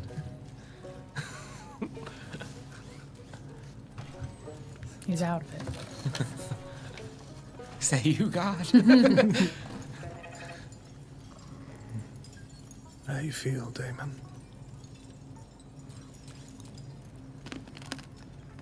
Well, I feel like I've been hit by a trail burner. That is roughly what I expected you would feel in all this. I also feel like I've been just breathing smoke for the last 6 hours. Yeah, that sucked. How'd it go? It is. And he just kind of points your gaze at these two contact points on your chest. The only visible remnants that you are afflicted with rust, as your friends might say. That and the sizable scar. What do you think? Does it make me look cool? I think you look a lot cooler now that you're alive and breathing and talking. Yeah, I'm sure. Oh, God. I like seeing you better like this and less with your skin flayed open, personally. Yeah, sorry about that. You know, not many people get to see that. I'd like to keep it that way. Mm-hmm. That means you guys are special. Because we saw your insides? Yep. Alright. I mean, I've seen your insides before. When you were flayed open on my table. Oh. Remember? That's how we met. Yeah, well, it wasn't the same, though. Correct, I wasn't holding you open. True. It's actually quite the opposite. Yeah. I learned a lot, though, from Bongo. He taught me a lot about the procedure. I'm just really glad you're okay. I was really nervous there for a minute. Yeah. For a minute there, me too. You feel all right, though? Yeah. A little cold. Bongo, do you have a blanket? Reaches under the table and flips it over. It's a rust-heated blanket. Yeah.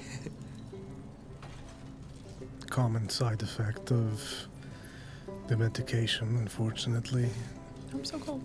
You may experience chills for the next half soul. 10 to 50 years.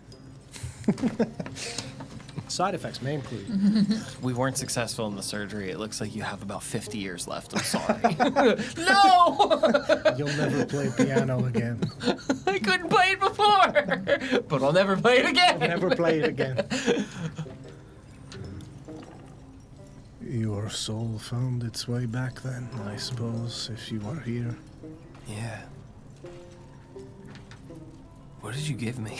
Would you like to smell it again? No! It kind of smells like It's so cold. Rustasija. It is a sort of sedative mixed with various other drugs meant to keep the mind active. It is important that your synapses are firing while your body is being operated on to keep it from reacting negatively to, me cutting you open. Yeah. Body does not like this. Well, I didn't feel any of it. That's No. good. I feel it now, but I I don't remember know. coming out. That's wild dreams. Some people report that they see things, some people see only darkness. Oh, Depends on the person, I think. What lives they have lived. The weight on their mind. that's all up. I saw her again. The woman at the lake. In, On? in, In. beneath, On? in. In him? On. Did she say anything? No, she's trapped In the lake? On it. beneath some ice, Where is this lake? beckoning. She had like some sort of like blue-purple light in her hand. She was reaching out towards me. I tried to break the ice to get her to free. But then I was stopped by the other figure. The other figure. Yeah, the one I told you from my other dream. Ah. The one on the bank of the lake. Yep. I remember. Hooded and Yeah. wearing full. I was just gonna Full say armor. that. Yeah. Yeah. Took the words right out of my mouth. He stopped me from trying to free her. Why? He didn't speak. I asked him what he wanted, and he just pointed at my chest. Does he know you were getting rust? He pointed right here. Yeah, that's And your I would chest. point at like where my coin is, and I would also point at where my chain is, like my tattoo. Did he maybe want what you're wearing? The coin. Maybe it wasn't your chest. Maybe it was the coin. Sometimes entities can be drawn to relics, so to speak. I remember stories about hauntings, spirits that are attached to an object. I mean, you've said you've felt haunted since you've gotten here. Maybe it's the necklace? I can't get rid of it. Sure, but can you take it off? I mean, yeah. Perhaps I wear it for a moment just for study's sake to see if you feel any better or if I feel any worse, then we know it's coming from that. Can try. Give me that. You're gonna have to give me a hand here. You don't call me. I'll just lift my head up so that way you can unclasp it. Yeah. How does it feel in my hands? I mean, it's a kind of heavy weighted coin. Hear the ocean. It doesn't give you any sort of vibe or feel explicitly. It just, No jeepies. as it Not heebie. clanks into your hand, it just feels heavy. Oh god, I lost it. I'll keep a good eye on it. Does it look exactly like what this is? There's a hole in it Mm-hmm. because that's how it's hanging on the necklace. Yeah. I just couldn't drill a hole through that. Yeah. That's why I have the fake one. This is the lucky coin that I Yeah. have. The one that I got from a person. So Yep. I've never seen a coin like this before. meaning that I don't know if it came with me or not. Did the person in the lake look anything like the women on the coin? Not explicitly. No, she was way down there. You're right, she's not in water on these.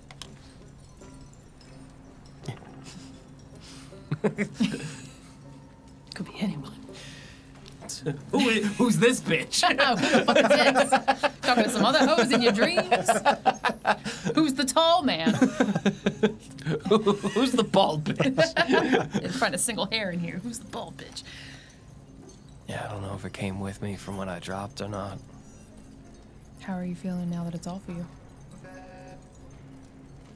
It's like I can finally catch my breath. It's like I took my Zola.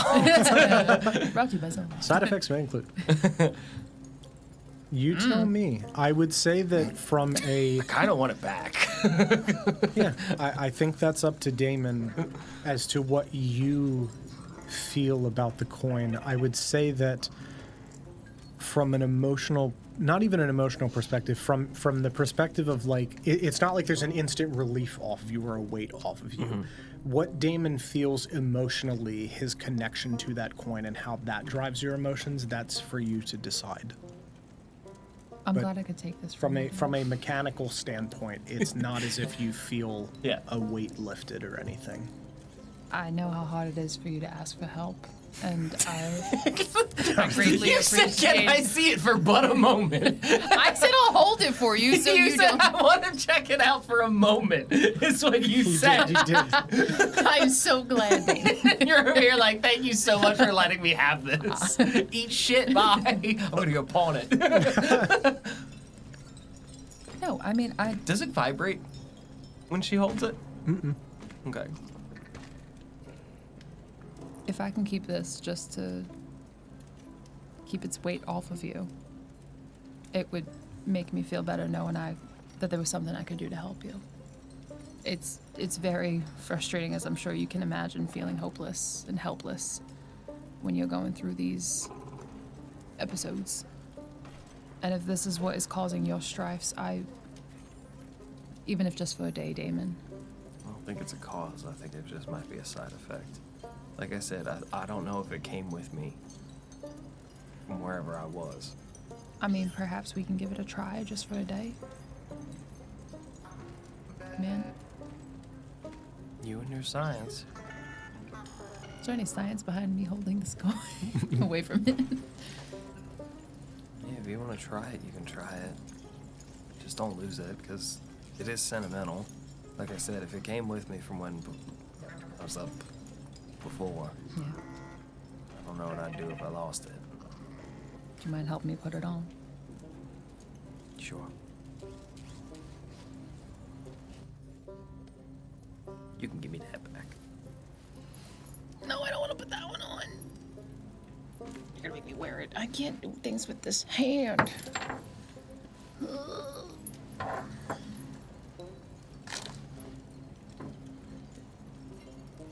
Could you help me? Uppies. Now you sound like Army.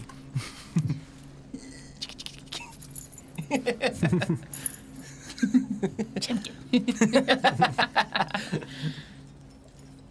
You sure? Andy's here. You know where they went? I think to grab a beer. I could use that. Bongo? Care to join us for a drink? It was requested that I join you to look at some strange rust object. Oh yeah. Oh, yeah. First round's on me. Much appreciated. I hope the parts that we had delivered go to some good use in your work. They will be very helpful, yes. I find good uses for whatever parts come through my door, whether it be for assisting someone such as yourself or advancing my own research. There's some sort of like fuel injector. I'm sure you could put that to good use on a trail burner. But there was also a pair of enhanced legs. Exoskeleton. You make sure that finds whoever needs something like that. That one's on me. I don't need any more of these poor helpless people putting themselves out there and then having it ripped away from them when they don't pay up.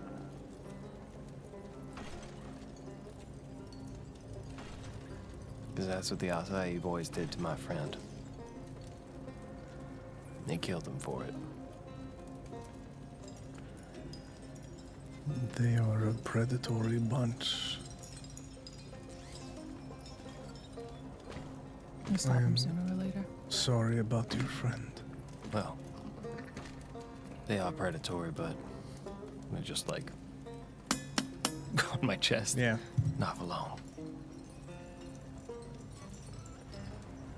Hold tight to the friends that you do have.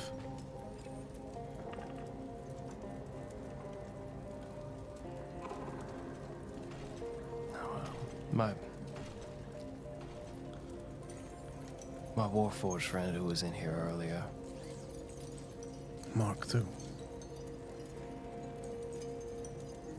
I thank you for giving him some guidance and clarity. It is the least I can do. I am still unclear about why he is how he is. That level of construction and detail is beyond even my means. Is there any way you can point us in a direction to try to understand it better? Or get you anything to help? Bongo, you've been down here for quite a bit, yeah? Mm. Do you even know anybody who might have a better understanding of souls and spirits and where they go in the afterlife? Oh, there are many different beliefs for people here. It would be hard to direct you to one particular person or another. There's damn churches on every corner. Oh, I know it. There are people that believe that You leave marks behind in this life, like an echo on the things that you do and the journeys that you take. There are people that believe you just end up in the dirt. I believe that your soul travels back to the stars.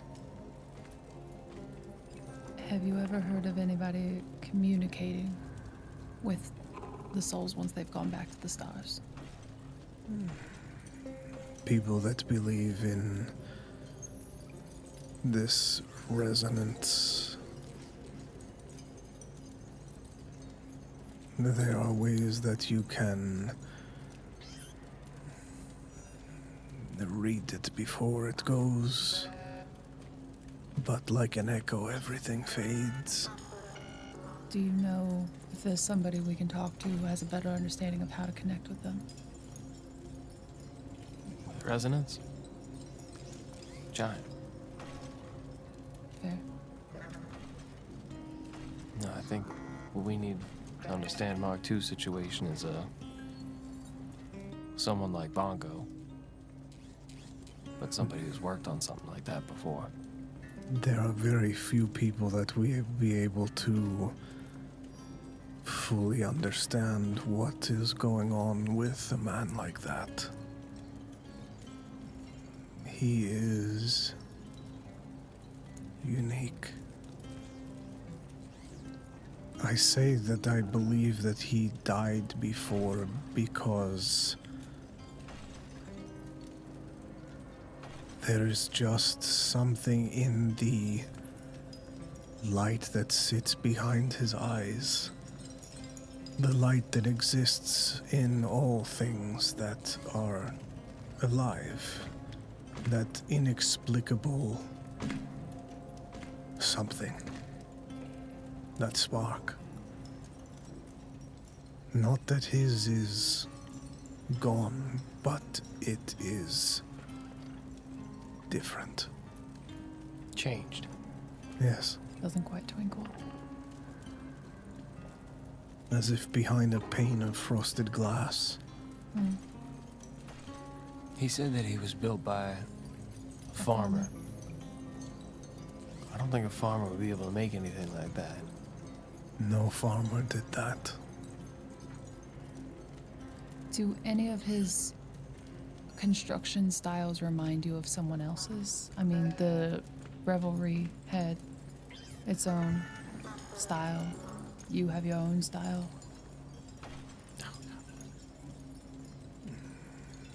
His dad, greater. I have had, having not left Beacon's End, I have seen rust like that before, but its origin I could not point you at a particular weaver or a school of thought, perhaps. The Reveries is more, almost religious in the way that they wire their rust. It is More ornamental. not ornamental, but organized in such a way with such reverence, Purposeful. Cable management. purpose, and form and function. Not one or the other. As if they are listening to something. 'Cause he said he was built somewhere on the outskirts of Las Vegas. There are many weavers in Las Vegas too. Do you remember what his builder's name was? I can't Artie. remember the name. Artie? Yeah, All right. Artie? Artie. Artie Hartwood. We had Artie and Archie. That's it. Archie was the Yeah. other one. Archimedes, Archie, and then Artie. Yeah. Yeah. Yeah, he was some farmer named Artie. I don't know if that name rings a bell. I can't say it does. We're gonna be heading out that way at some point. think I want to track down this talented farmer. I assure you no farmer built him. Yes. If you say he was on the outskirts of Las Vegas, there are weavers in Las Vegas that I would trust this type of work to. Trust is not the correct word. Would credit it to those types of weavers. Is there a way to implant false memories? Sure, there are a lot of ways to do this with magic, with drugs and other influences. Yes, not something that I am an expert in, but it is not like it is an unknown thing. I'm probably grasping at straws here, but what if something more sinister was the one who created Mark II? And when he started to become too strong, they reprogrammed him, Like wiped him? scared that he would give information out that wasn't meant to be out in the world. I could be grasping at straws. I don't think if any weaver fully comprehends Warforged are taken from wrecks and repurposed, but they are not programmed for a thing. We barely speak the language of Rust to grasp at straws of how things are put together from a mechanical sense, but we do not speak its language. It is...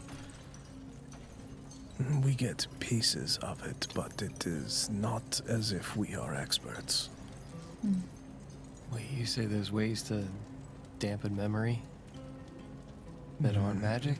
I have never seen a memory altered or dampened in a machine. Or implanted, anyway. Do you know how somebody would even theoretically be able to do that? In a machine? Or in a person. What about a person? I mean, I would assume drugs. No, I mean with Rust. What is Rust madness if not replacing your memories with something else? Driving you to the point of madness from the mental conflict. Bongo, do you have like a scanner to check for stuff like that?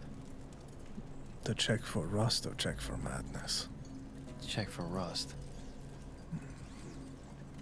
Not really. It is... Rust can be hidden beneath the skin, as I have done with you. Depends on the person. Most of it is very visual. Certain things are done internally, but this was minor in the grand scheme of things. It is not as even as complex as rewiring an arm to work with a Rust device. This is just a jolt of electricity, basically, to keep you going. Yeah. Daimon, do you mind if I run my fingers upon your scalp? Give me 1 second. You're a doctor of sorts.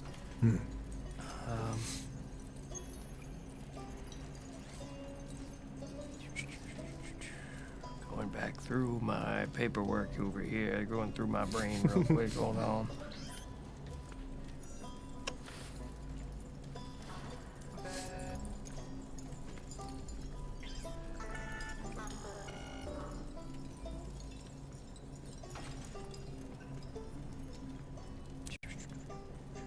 It's in here somewhere.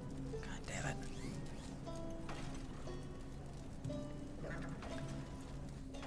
Yeah, I would grab my head where I had the injury. And I would like kind of like pull my head to the side, move my ear out of the way, and be like, does that look like an incision or damage? He flips his eyeglasses down. You would see, Chell, that I would have like almost a crescent shaped scar here. Yeah. Yeah. Like behind my ear, right? Yeah. That looks more like an incision than it does damage. was frightened that you might say that.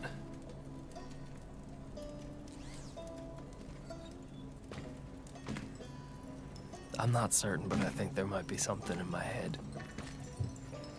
I would love to give you a counterpoint, but I think there may also be something in your head. And not just the normal stuff. I'd say this is quite abnormal. Ew, Bongo, get it out of me! Ew, get it out! I got a brain tick. You... If only we had the technology. Do they make CAT scans in this realm? That's what I was asking. No, they do not. About X-rays. Nope, throw me in an MRI machine. Hell yeah. My chest is getting really hot. Like really hot. I would rub my thumb along the back of like where that thing is and like just palpate it and see if I feel anything at all. Yeah, I would say that you do not.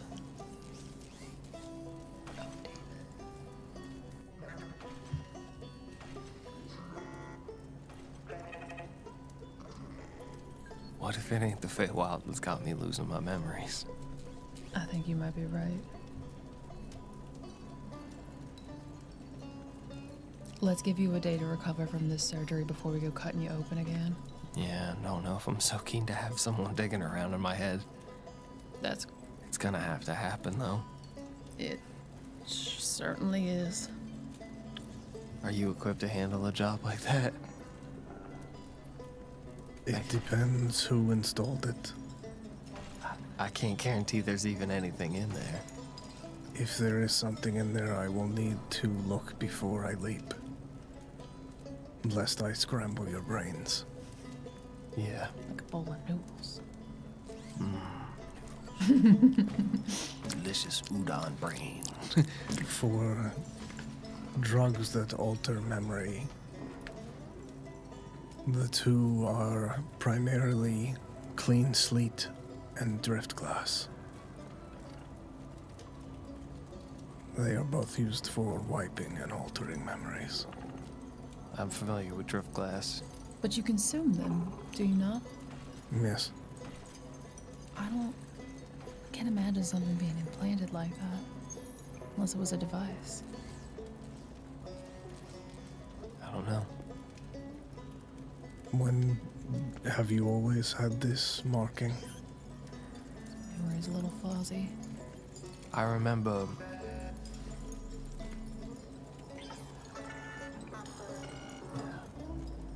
and I'll go back through the whole, like, the ordeal with him, just for time's sake. I'll Yeah.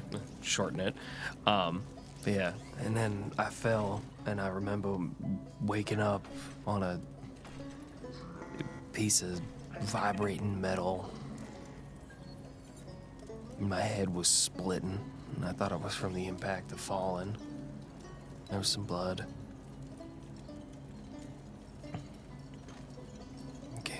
Was found by these two Eladrin folk. Took me in and got me patched up. And sent me on my way.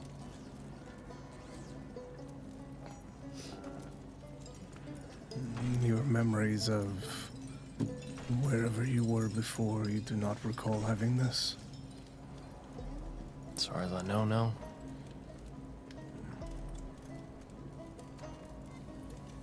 But it's like any time I try to think of people from before, their faces are just not there. I can't remember names. I remember what we did. I know what we saw, what our mission was. I remember how to track. I remember how to divine. I remember how to do all the things that we would do. I remember what people said to me. I can't place their faces or their names. And I think it has, like I said, like at least I thought that it had something to do with that ritual that I had stopped falling into somehow.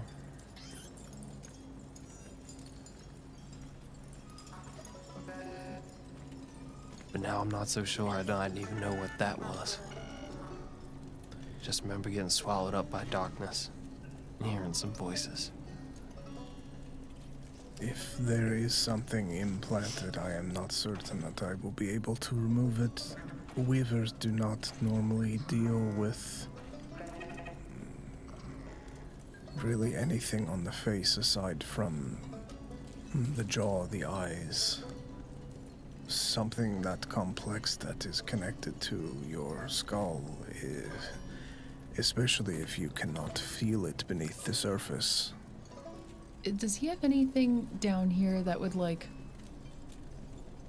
'cause this is where he does most of his surgeries, right? Mm-hmm. Anything that would need to be kept cool? It's got a high-powered magnet. See if it pulls I away. would say the room itself being under in the stone is inherently kind of cooled. I'm looking for a magnet. Gotcha. No. I mean, it works. I know you're trying to quench. I'm not trying to quench. I'm trying to see if it sticks to the side of your head, because then we'll know if there's something metal in there. You hold a magnet next to my head, and I just shit my pants and forget where I am. No, it's like Bender. You start singing. You could ask him for a magnet. Do you have a magnet? Upstairs. I can go grab it if you'd like. Unless you'd like to show me where it's at. We can get it from upstairs if we are going to this bar anyway on the way out. Yeah. If I am not performing additional surgery on your friend, it can be upstairs. Okay. Do you mind if I check it with a magnet? Go ahead. Aside from being metal, it is not as if it disrupts rust. It may indicate that something is there, but should not fry your brain. That's comforting. Shouldn't. Oh, I get that safe. I mean, you have a new device now that if it were to fry your brain, you do have one last. I don't know if I can prevent that. Well, maybe The we don't same check as it with a if- magnet then. If he were to get shot in the head, this is not going to prevent this. This is... That's a fair observation. There are Bongo. limitations to what this will do. That's why you're the doctor. Upstairs.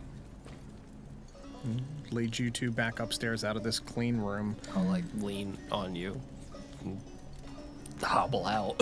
Yep. You would walk over to a drawer and pull it open and pull out a round magnet. I would go slow.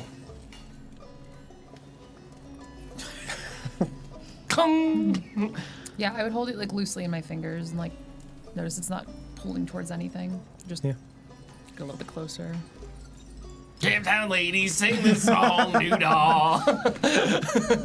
As you get close to his head, you feel it start to pull. No. Daimon. Do I feel anything? I don't feel it. Okay. What? It's tugging. Fuck. Maybe this will give us some answers. Sometimes establishing where the bottom is means we can only go up from there. I guess there's one bright side. Either Not willingly losing my mind. You got metal nipples now. Ding! Ow. with there being something installed there, it is not within the realm of knowledge that I currently understand weavers to possess. Either it was installed by someone with more knowledge than I, or it was not installed here. Yeah, I mean, even if... When we had people that were coming in from battlefields and they've been shot, if the bullet wasn't taken out in a decent amount of time, the body learns to accept it as part of its own. It builds scar tissue around it. We don't know how long that's been in your head, Daimon. I don't know if we can take it out. Yeah, and I would say like the medical limitations of this world as far as you understand it. Like if someone gets shot in the head, you're not taking You're not digging around taking in it out. It's Yeah. either We have to just they survive yeah, with it and you we leave it in, or they just die. Yeah. Like there's no that level of medical knowledge Yeah, feels we're not brain unrealistic. surgeons, You're yeah. not brain surgeons. And that's why Bongo is saying like Yeah. rust is usually big fucking arm of Yeah. like, yeah, there's some rewiring of small pieces Or to we can make the fuck with arm your work. skull, but it's like, it's archaic. Right, of like we can take a piece of your skull and put metal on it or something, but implanting something that deep to where you can't feel it, that's really beyond the scope of what Yeah. anyone realistically understands how to do here. I don't think we're taking it. So we're gonna need to find a specialist of some kind. I don't know if our insurance is going to cover that. Oh, you have insurance? You don't? Wait, where you work with the reveries? Yeah. I'm covered by the RA. Shall we head to the bar then? Join your friends. I could Might as definitely well. use a drink now, for sure. Yeah.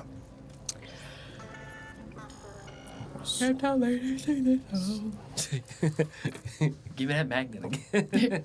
Hambo! Ambo. Go Lyra.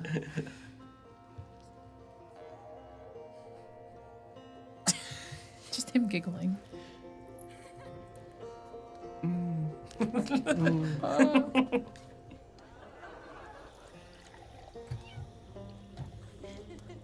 She break in. I just let her in. All right.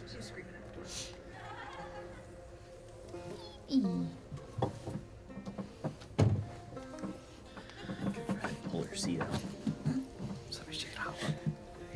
Your friends walk in with Bongo and walk over to your table. About an hour-ish has passed in the time since you left.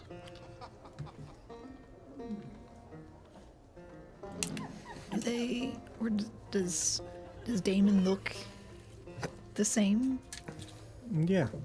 I mean, he looks tired, disheveled.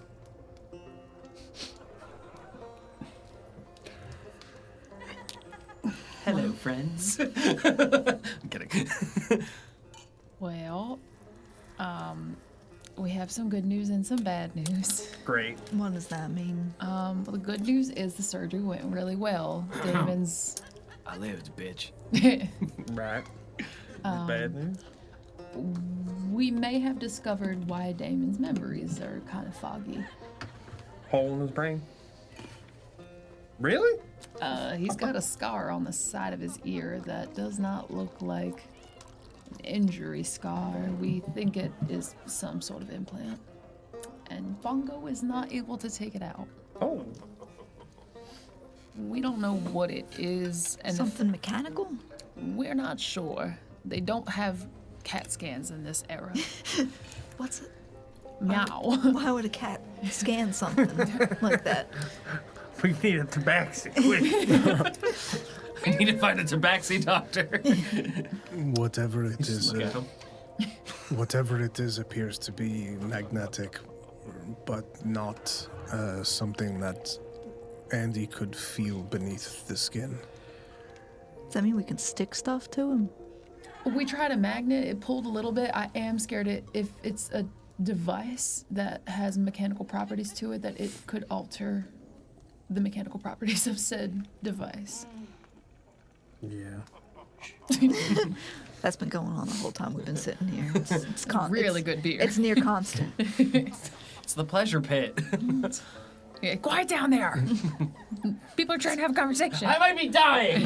Have some decorum. We've got to stop going to the fuck shack and forking for dinner. We really gotta. Why do we keep having these conversations in the fuck shack? Just imagine that it's like all of us being like, hey, I have some pretty rough news. Can we go to the strip club so we can sit and talk about it?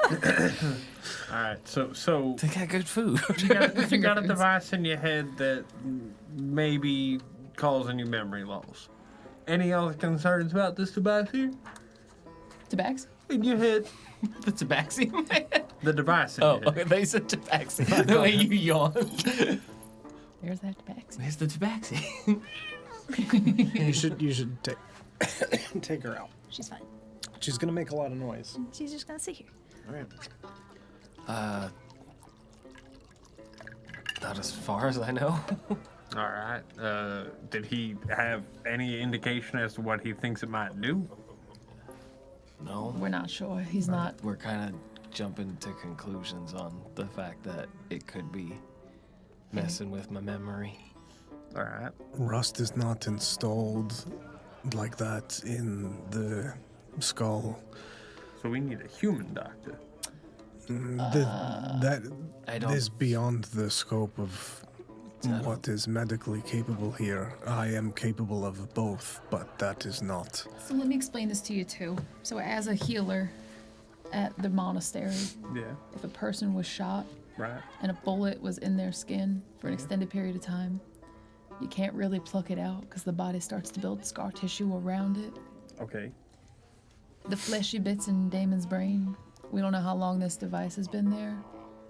We're talking about scar tissue around a device So it's just gonna live there. for now, until we come up with a better plan. But for now, I think it just lives there. The alternative is we yoink it out, and I'm scared that we'll forget about Damon's problems with his memory. We would just lose Daimon. And All right. that's Well, not. On the other hand, no more memory problems. It is not something that I'll can haunt be you. safely removed. That is beyond the scope of what I understand weavers to be capable of doing here.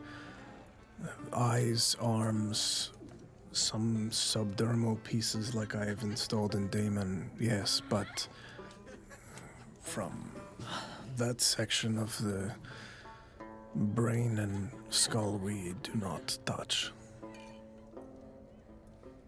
all right. Well, We need to go to the big city. Be a star. Find ourselves the tabaxi doctor. His name is Dr. Holmes. He could fix me. He's got a limp and a cane. There is something that you wished for me to look at, yes? Some sort of device.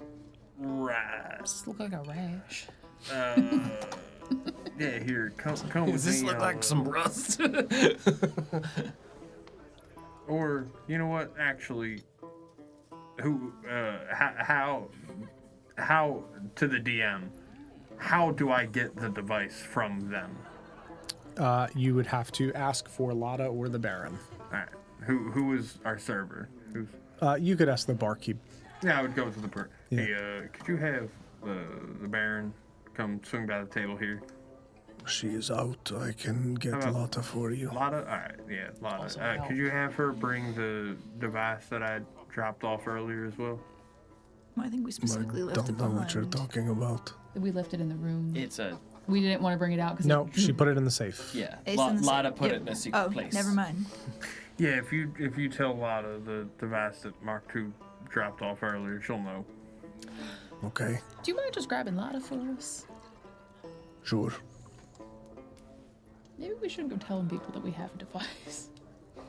What Hey, are it's a fuck shack. other than, Device is very vague. Yeah, That's That's- anything. there's no. He could have concern. dropped off Fair. something way different. A This guy's device like, gives the inclination that it's worth something, and I just don't want to get robbed, is all. Heard. That's all. They tried to steal a person from us earlier. we've got Device could be a glucose monitor. It could be a cane. It could be literally anything. And they could go, I want it. Couple of That's a fuck minutes shack. go by, and the kind of well-dressed, except for the ripped sleeves,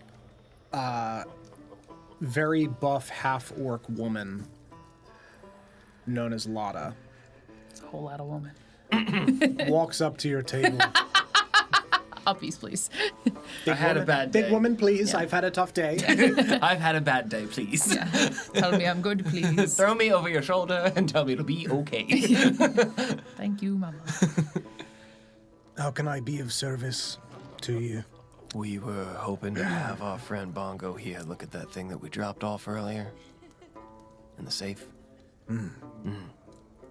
I assume you will want to come downstairs and look at it. It's not something that I imagine you'd want to head upstairs. Yeah. Come on then.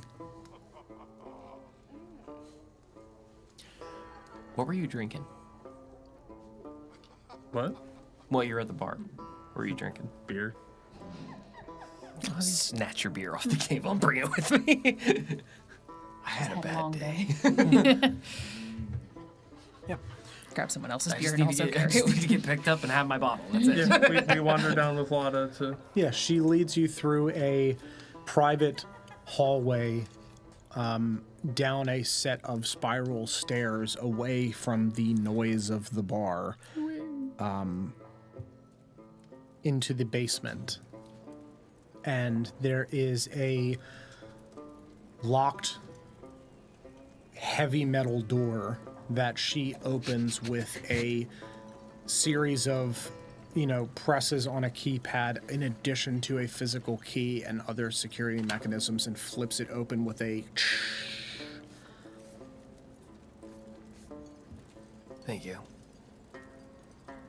and you walk inside to this near silent room where there is another physical safe at the back with like a big wheel, and sitting atop a metal table in the center of this room is your device, this strange metal object. Lada, you got any, are there rust lights in here? We turned them off. Would you mind flipping the switch just so Bongo can... See what I And did. she flips the switch on the wall and the lights come on, and Bongo, holy fuck. That is puzzling. Some sort of dampener? he walks over towards it, pulls a lantern from off the wall and sets it down at the table, and flips his several magnified eyeglass down. Please Does allow not- me, and I cast a light on my hand and just shine it over top. Oh, thank you. So it does not take magical light, only rust light. He pulls out a small notebook and just kind of jots some things down. Candles are also fine. Kind of inspects it and pulls several tools out from inside his coat. Where did you say you found this? It was recovered from a room. Someone else had found it somewhere. They were trying to get rid of it. So you do not know its origin. No.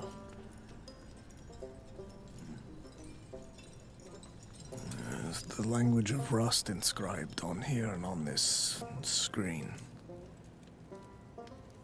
Do you remember what it said? I can. I can read pieces of it, but not the whole thing. Yeah, I can tell you. Yeah, here.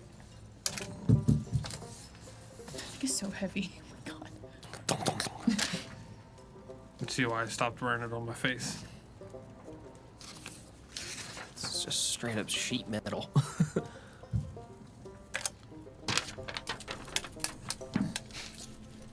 It says on the screen here, it says status primary processing unit detached, fail-safe power agnostic operation enabled, load scaling automatic, beacon located not detected, power output disabled, and then etched down at the bottom there it says recovery anchor cognitive assembly processing unit class CH1M3R4 or Chimera.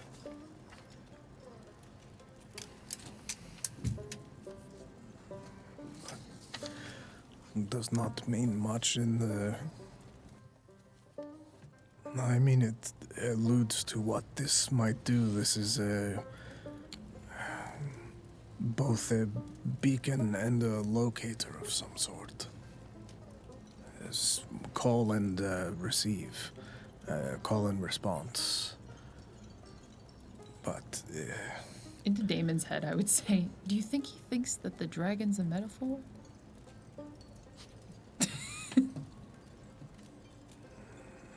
Chip. Chip is speaking of me. I just shake my head. I just But it is taking power from other things. Why? Trying to find something. Pulls out tools and starts kind of probing at this.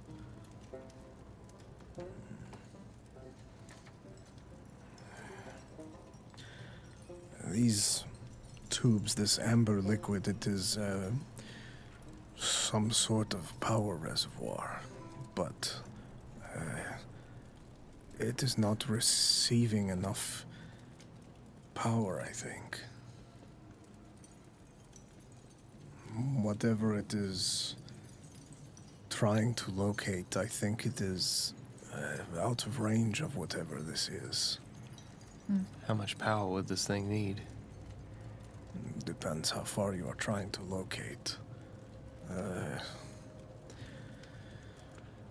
I could probably, in maybe a week, put something together to at least power it enough to give a few miles range. You would need to recharge it. I could put something to turn the battery on and off that you might check, but I think, at least extend its range. If you are meaning to find it, whatever is at the other end of this. Do you have any way of transporting this to your shop? Any way of shielding it? It's certainly going to make a lot of attention, but Perhaps we do it at noon When the why sun's noon? up. when the sun's up. We are underground. It's always dark. That's so right. We're in the Narrows, aren't we? I forgot. The time was of day is irrelevant down here. You passed. We could create some sort of distraction, but it would have to be a pretty large one. Do we really want attention on us? Not I at even all. tried to put it in a bag of holding, and it still pulled the light. Could you work on it here, perhaps? I'm also a little worried. You said it's a beacon as well as a locator. What if whatever's on the other side is looking for that? I think whenever it is these grooves on the side, I think this is when attached to something. That is when it is sending some signal out to be received by something else. Whatever this was a part of, some bigger thing, this chimera, it is allowing for its location to be found, but within a very limited range because of the power situation. I do not believe I need to take this to my shop. I can rig up some sort of battery, but unless I find a way to disable this, it will still attract attention as you move. Well, when it's powered, it may not pull the light. So maybe while we're moving it out of the city, we just turn it on. It doesn't draw the light, and then we turn it off. It's a fair possibility. Possibly. Yes, it could, I suppose, be stored here until you plan to leave, and then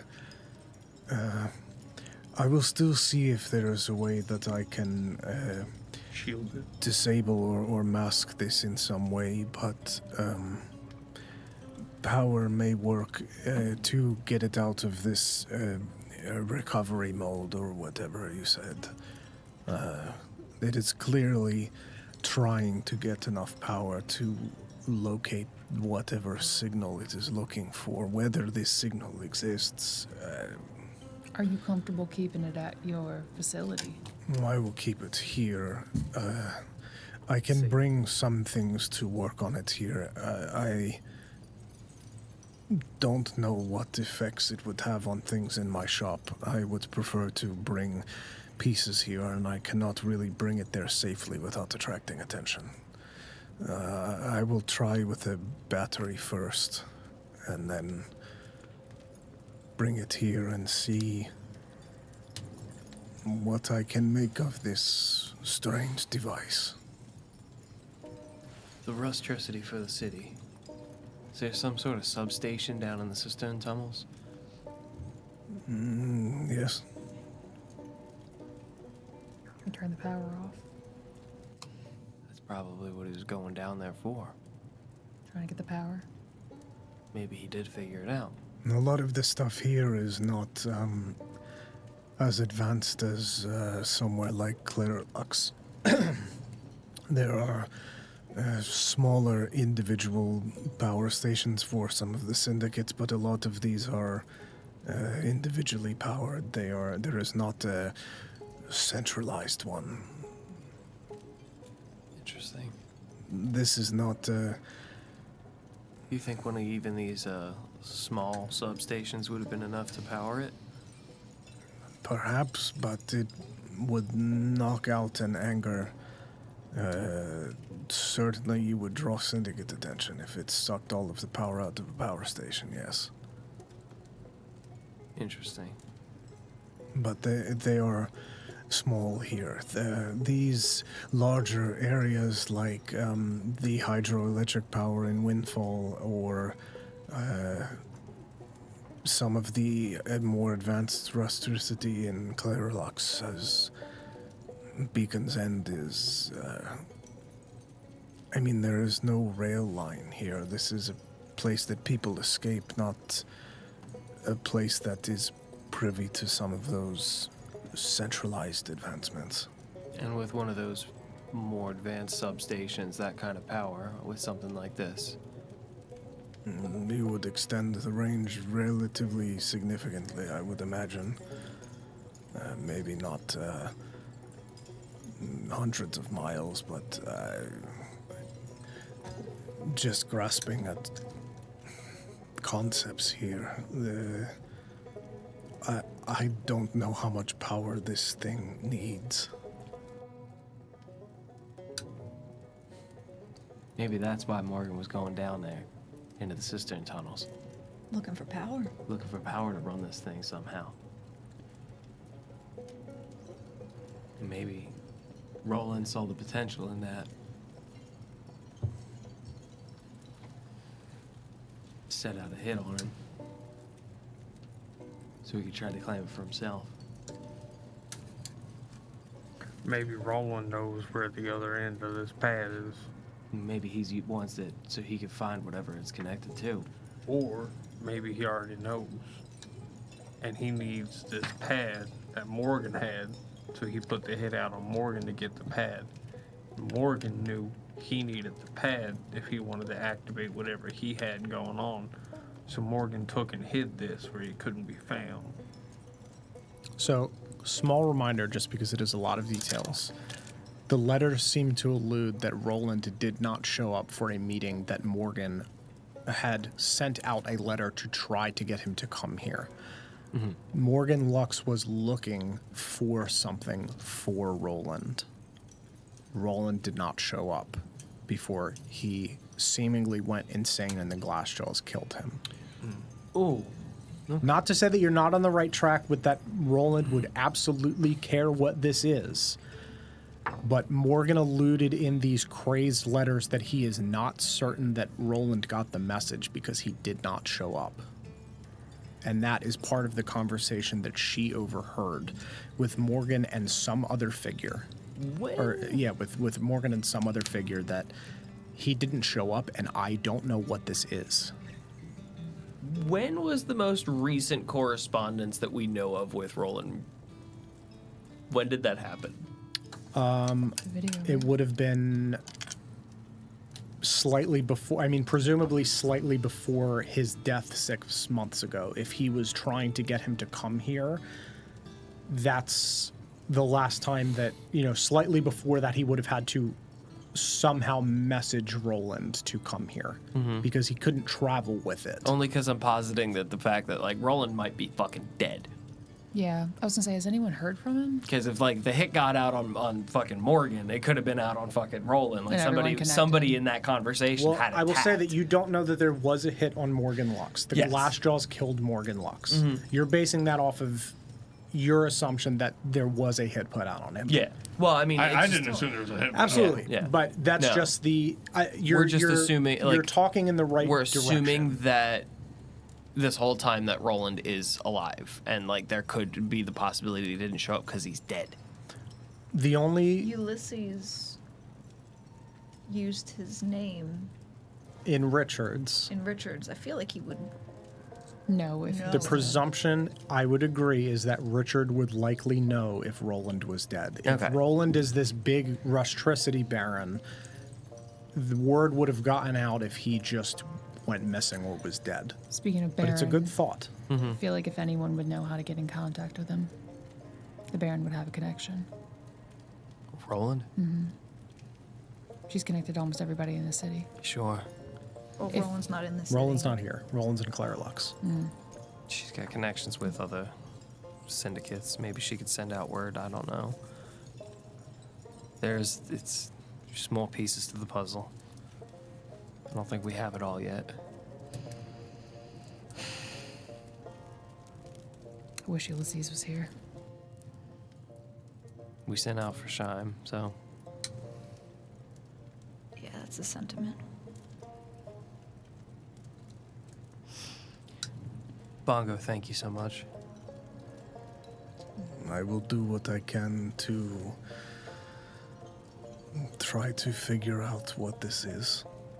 If anything, I'm sure it's important for you to learn from as well.